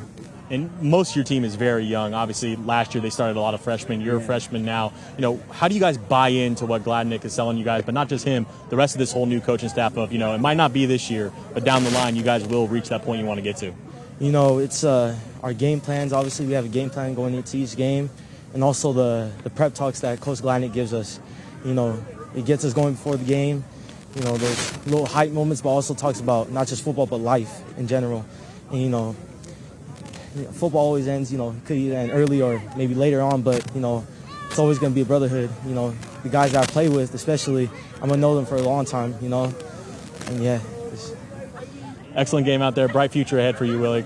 Good celebrated, man. All right, we're going to send it back to you guys in the studio. It's true. Mr. Flores does have a great time ahead of him. I know Bree is trying to get one more interview there on the sideline, and she's got the boss hog, other than you, Paul, of course. No, he's the boss hog. Please proceed, Bree. Hey guys, thanks so much. Yes, I'm joined by Coach Dunn. Coach, congrats on the win tonight. Talk about what makes this team special. You guys really pulled through and got the win in the end. The way we fly around, the guys are flying around making plays all over the field, and they're having fun. So as long as we continue to do that, we're pretty dangerous. I love it. Talk about Keontae McClay. 2 interceptions on the night. Just a special guy. Oh, yeah, that was good for him. I mean, he made some big plays. I thought he shouldn't have got caught on this first one over here, but, he made some really good plays, and I'm happy for the young man because he's been working extremely hard. Really proud of him.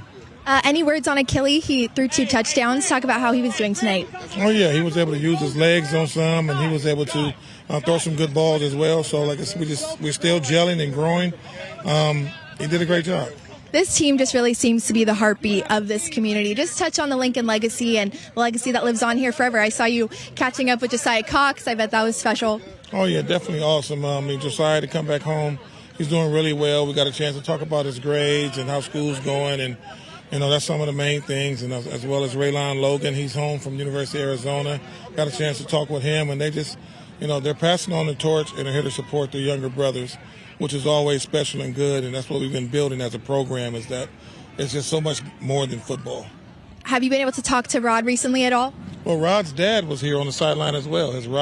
Rod's dad and his little brother, they had a game out here today, and they he came by and visited with us. So, yeah, we talked to him from time to time, but Rod's dad's still following. We had Matthew Davila, our kicker. He was in town from the University of Miami, and the guys all come back and just share their love and share their stories and talk about how much they miss it. So, really proud of them. It's clearly a brotherhood like no other. Coach Dunn, always a pleasure seeing you and getting to cover this team. Thank you so much, and best of luck the rest of the season. Okay, thank you for having us. Thank you so much. Yes, guys, that's going to do it for us. I'm going to send it back in the studio. Bree, if you can we still one more question with Coach, or does he run away quickly? Oh, Coach Dunn, they have another question for you. Go for it. Don't tell him. It's actually Brandon. Oh, Brandon? Okay. I thought it was See, Paul about there the you go. hula dancing. Y'all see that? I want you to make sure y'all saw that. Anyway, I want to know, we showed the board earlier, 21 wins in a row for the Hornets. I want to know what that means to him to get to that mark, 8th most in history. Guys, you have 21 wins in a row, the 8th most in history. Just touch on that and what that means to you. I mean, it means a lot. We're just taking it one game at a time. That we always go back to that loss last year and how it ended up, a lot of penalties and a lot of touchdowns called back. But the guys have moved forward and they keep winning. The only important game is the next game. So we're 9-0 for the first time, and I told them, hey, we have a chance to be 10-0 for the first time. So next focus is UC. Nothing beyond that. Just working on that next win. Amazing. Thank you so much. Thank you, guys. You heard it from the man himself. Now ask him about the hula dancing. No. I'm just joking. Don't do that. I'm joking. Great job out there, Bree. Good job, Bree. Appreciate you, for sure. She did a great job. Chase did a great job. Joe Green, whoever he is in humanity, also did a great job. I don't know. Joe's still here. Can we say goodbye to Joe? Yeah, hey, Joe, I want to thank you. I hope we get your contract extended for the 2024 season, because what you add to the broadcast is amazing, young man. Thank you very much. It's a blast being here. It's for a great cause. Always trying to recruit some new officials out there, and your support means the world. Thank you. Well, that's why we got the graphic up on the screen. Before we let you go hit the mini bar, recruit some officials, Joe. Sounds good. Come out, give it a shot. Go to sdcfoa.org. Classes start next July, and you'll have a great time. Make a little bit of money and get some good exercise. I'll say, especially if you do the JV game in front of it, right? Yeah, that's right. We're close. I mean, I'm really close to getting Nick James out there. You guys just have to give him off on Friday. He'll be gassed. He'll be gassed. His hammies are strung so tight, he'll need a stretcher by the second quarter. You might try to call 5 penalties pretty on one play. too. You're better off with Bert.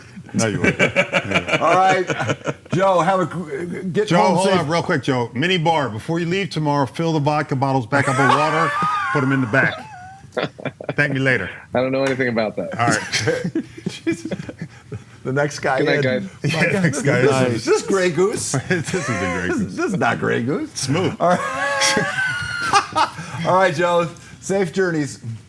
The views expressed by those two do not necessarily represent those. That's a legal disclaimer. Someone taught me about this.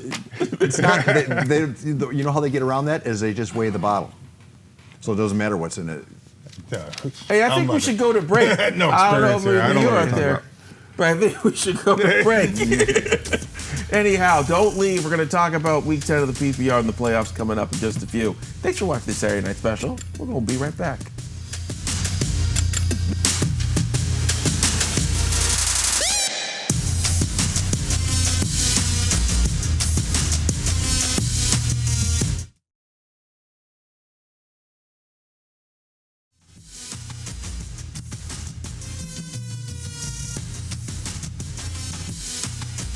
Fun one. It finished 42-7, and I say, let's take a look at the action that was.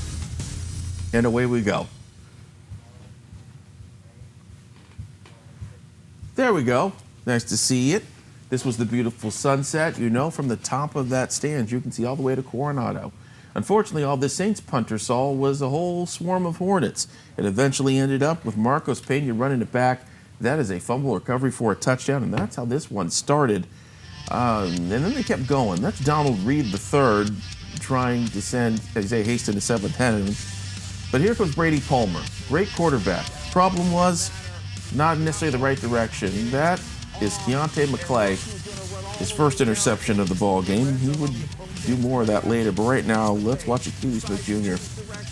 He sees Drayden Garner and he bees Drayden Garner, the man with offers from Ole Miss, Colorado, and more, with the touchdown there. How about Palmer one more time looking for something? Unfortunately, he finds McClay again. That's his second interception of the half.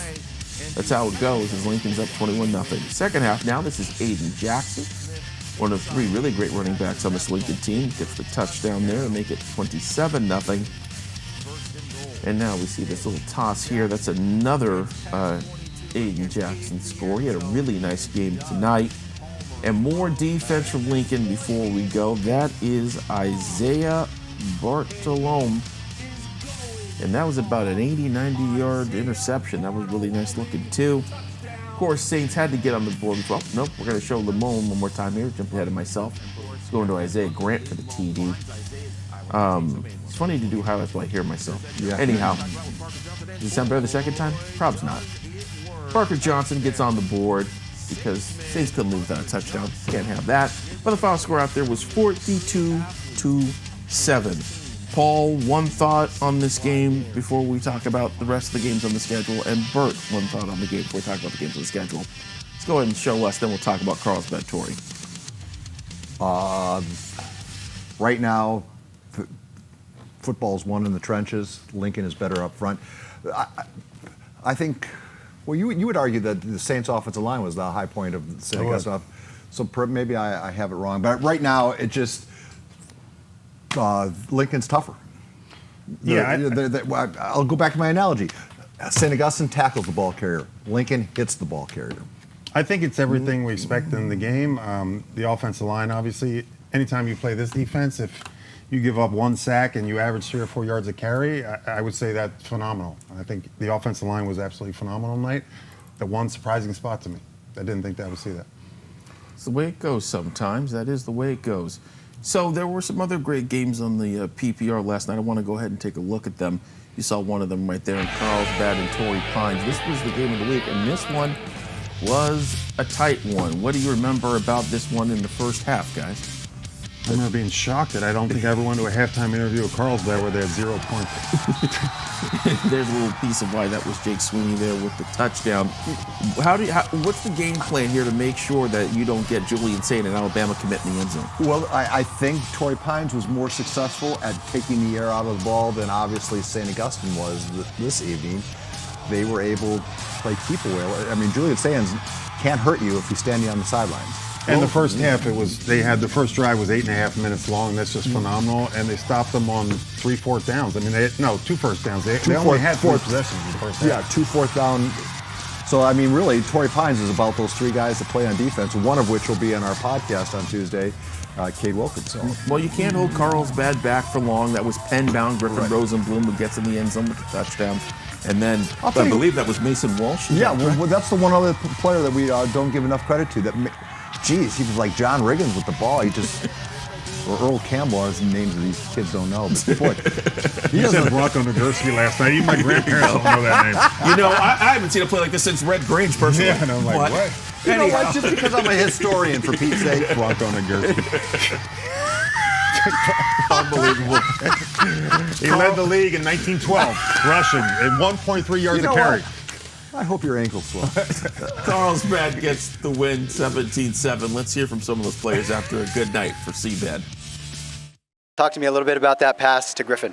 Definitely a great play call from Coach Mack. It's something we work on in practice, and we designed it for them, and it ended up working out, and Griffin made a great play. He really accelerated and made it to the end zone. O-line had great protection there, so I was thankful for all my teammates making plays there. Definitely a very fun, physical game. I'm very proud of our O-line, but I'm also very proud of our team as a whole. We grinded it out. We were down at halftime, and to see our team come back and kind of come together like that, it's a great feeling. We got it done that first drive. Yep. But come the second half, it's just you do what you can, but I think we played hard. So there's your setup. We've now watched Lincoln play. We've now watched the Carlsbad highlights. If everyone is thinking that we are headed towards a Lincoln-Carlsbad Open Division final, how did those two results and what you saw tonight affect what you think of what could come? I think it was the same. I mean, if you look at the second half of Lincoln-Carlsbad last year at the Open, they couldn't really protect Julian, and there was a lot of pressure on him. That hasn't gone away with Lincoln. I mean, that's not something that graduated. That's maybe still it's here. gotten worse. Yeah, it's probably gotten worse. And if you bring the pressure, it's all going to be whether they can protect Julian or not. And that's what it was the second half of last year. Why they, Lincoln won, and it hasn't changed this year. Is your view, is that ankle 100%? I don't. I mean, it will be by then, but I don't. It's hard. If he played on Lincoln turf, it wouldn't be tonight. He'd probably be in surgery right now if he played on that turf. Paul, what's the question, sir? Bronco Nagurski or John Riggins, who's the greatest running back ever. Right now, I think while Carlsbad is very talented, and I would take nothing away from them, Lincoln's overall up and down the roster is just as deep as anybody in the section. And the team speed is frightening when you see what they do. And they have a lot of like Jerome Roberts size players. They have a team of hybrid cats that just hit you and relish it. Yeah. And to me, I mean, they play football the way the game was intended, the way God intended to be played. And until someone beats them, in my view, they're the number one team in the county. And it doesn't change at any level from youth to the NFL, whether you have the best quarterback in the country or the worst quarterback in the country. If you can't protect them, you're not doing anything. And it's hard. I mean, you saw tonight, they did a pretty good job of protecting him, but he still got rushed a lot. There's not a lot of long routes. Two of those turnovers were all influenced by, trying to throw the ball away. And that's when he tried to throw farther than 15 yards. The 10, 15 yarders you can protect, but can you downfield? I've heard a lot of arguments about who has the tougher schedule between the two teams. If you get a certain amount of coaches on the phone, they'll tell you Lincoln's had the tougher schedule. They've had to face tougher teams. They've had to search farther to get games. But I do wonder what the way that league has been set up this year. It seems like, I don't want to get the people at home that live in the city boundaries mad. I'm just going to say it. Feels like the Avocado's a better league than the Western this year. Hasn't been the way the last couple of years, and that weight has changed. So I wonder if that affects how we see Carlsbad in terms of having a tough game like that where you only win by 10, you're down 7-0 at half. Yeah, and I think Lincoln has one more bye that might drop them down, don't they? And Carlsbad doesn't, that might move them up. I think they have another bye. Right, so Lincoln has University City next week, and then they have a bye? They have a bye, and Carlsbad will play 2 games in so the Lincoln is going to have so a 2-week break before their first playoff game? I believe so, but the bye, I mean, you don't move up in the ranks with your bye because the math doesn't allow it. Do you think Lincoln really cares who they play? No, I don't care. I don't think any of them should care who they play. But here's what we need to be interested in. If Lincoln ends up being the number 1 seed in the Open Division, regardless of how the bye affects them, the question is, will they be playing Helix or Granite Hills or somebody else? A question that we're going to have a very clear answer with after we get done with Week 10's game between Helix and Granite Hills. Yes, Bert? And if the 1 is concerned about the 3 and 4, they shouldn't be the 1. That goes back to my question. I think Lincoln will play anybody. I think Carl's Bagwell too. Oh yeah. And I think actually I think all four of them will. But if I'm Lincoln, I like my chances. But will all four make it? Let's talk about though that East County situation going into next week with Helix and Granite Hills. Let's start by talking about what both those teams did last night. Starts with Granite Hills. They had themselves a game against Steel Canyon. Always a fun place to be. And Granite Hills, they're a tough team to play, especially when it's the life of Pablo. That's Isaiah Jackson there. He gets in the end zone. This running attack still strong, the same as last year. It was Pablo and Maxwell Turner overdrive last year, and it's still the same. You see, Isaiah gets in there a couple times. Zach Benitez, remember we covered this team week 1 of the season against Mission Hills. Brendan Lewis gets in the end zone there. Nice catch for him for a TD. Benitez still strong. Look at the big arm. Reminds me of Johnny Unitas. Autograph. Not too bad for a baseball player right there for the touchdown. I think he might. If I go to Arizona State with Josiah Cox in a couple years, I would think about trying to play both if I was him. That's what I would do. I hope those coaches are paying attention. Nice celebration at the end, too. Team that can do it in the air and on the ground. Let's see Benitez one more time rolling out here. Again, with that hair so immaculate. I don't know where that. He's going to do a that head and hair's out of nowhere. NIL money will be head and shoulders. Another freshman, too. Yeah, and he's a scary freshman. Yeah, he is a scary freshman. Cool as he is. How do you get that good so young? And how do you get that good? And he reads, too. He goes to second reads. He doesn't just throw the first he's run. He's very composed. You have to wonder, though, as the opponents get stiffer, and will the freshman mistakes crop up? I mean, right now you see no signs of him, but they haven't had to play games like they're about to play. Let's go ahead and hear for what they had to say after the game. I just turned out, I was like, I just got to run.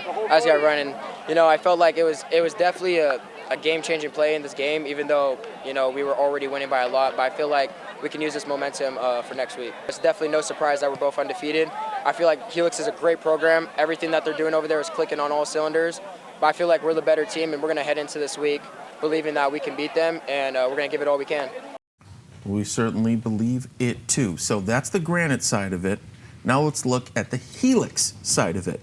Special thing about the Helix team, they had to play on a Thursday night against Santana. It was homecoming. Things were busy. And you knew that Helix was going to have a lot of fun with this one, and they did. Rylan Jesse, who we're probably not talking about as much as we should be, going to Jackson Daniels. When you can bubble screen like that, makes your life just a better life. 71 yards as Helix gets on the board. By the way, I want to tell you, Bree just did all that great reporting. She shot this stuff. Yes. She's pretty good. She's a talented journalist. Kevin Allen III here. I was talking about Allison shot the game before that. Yeah, right. Yeah, we should mention that. Give Allison her due. I mean, pretty darn good. That was Kevin Allen III. And then that's Lee Norman Lester. That's their JV quarterback. And I have heard a couple people say that he is going to be the next. And it sure looks like it when you can throw the ball like that. Got a touchdown to Brandon Arrington. That was pretty good. Helix, they go ahead and get the win. They're 8-0, 58-0 win. Let's go ahead and hear from that team talking about facing Granite. We worked really hard in the offseason, and, we conditioned a lot, and I think it's all kind of starting to pay off. Yeah, I think everyone on the team's super excited to play this game. They came here and beat us in 4 overtimes last year, and that's something, we're not going to let happen again. So I know our whole program's super excited for that game. So we've heard from the teams. So now that we've heard from the teams, your thoughts, your early projections of Helix and Granite Hills. I always get this. And I'm still going to sit by it because I think them playing both ways, especially their line, is going to hurt them at some point. It hasn't yet, and I predict it will.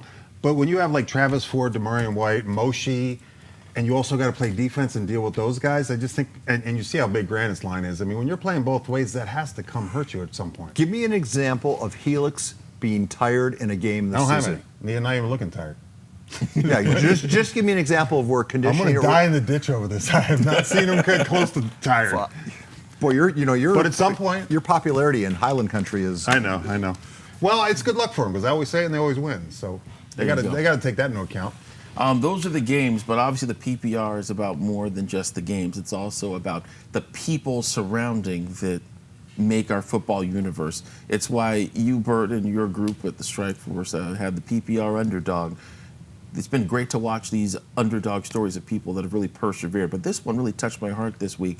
The one over at Madison with Amy Saldivar and the freshman football player. Angel Castro. Yes, Angel Castro. Right? Yeah, Yes. Castro. I look over here. Angel Castro. Tried to get that off the top of my head. Oh, it was in the teleprompter. If only I had paid attention. That's what I do. PPR. I wanted everyone at home to watch this story, and then coming back, Brett, I want you to tell me about your feelings about what you got to see. So please proceed.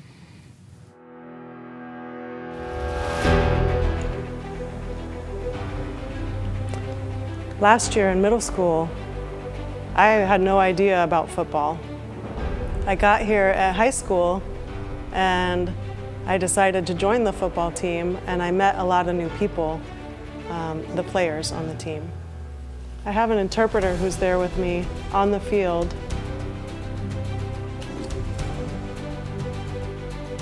So I have to focus and watch the interpreter, and if the plays change and everything, I have to be able to respond and react to that when I'm told to do different plays.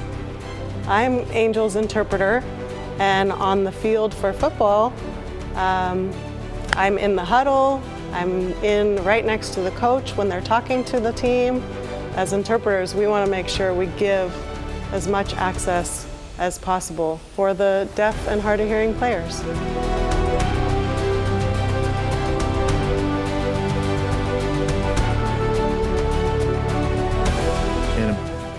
An impactful story indeed. That's why we were able to come out here and do things like this, because of great people like that.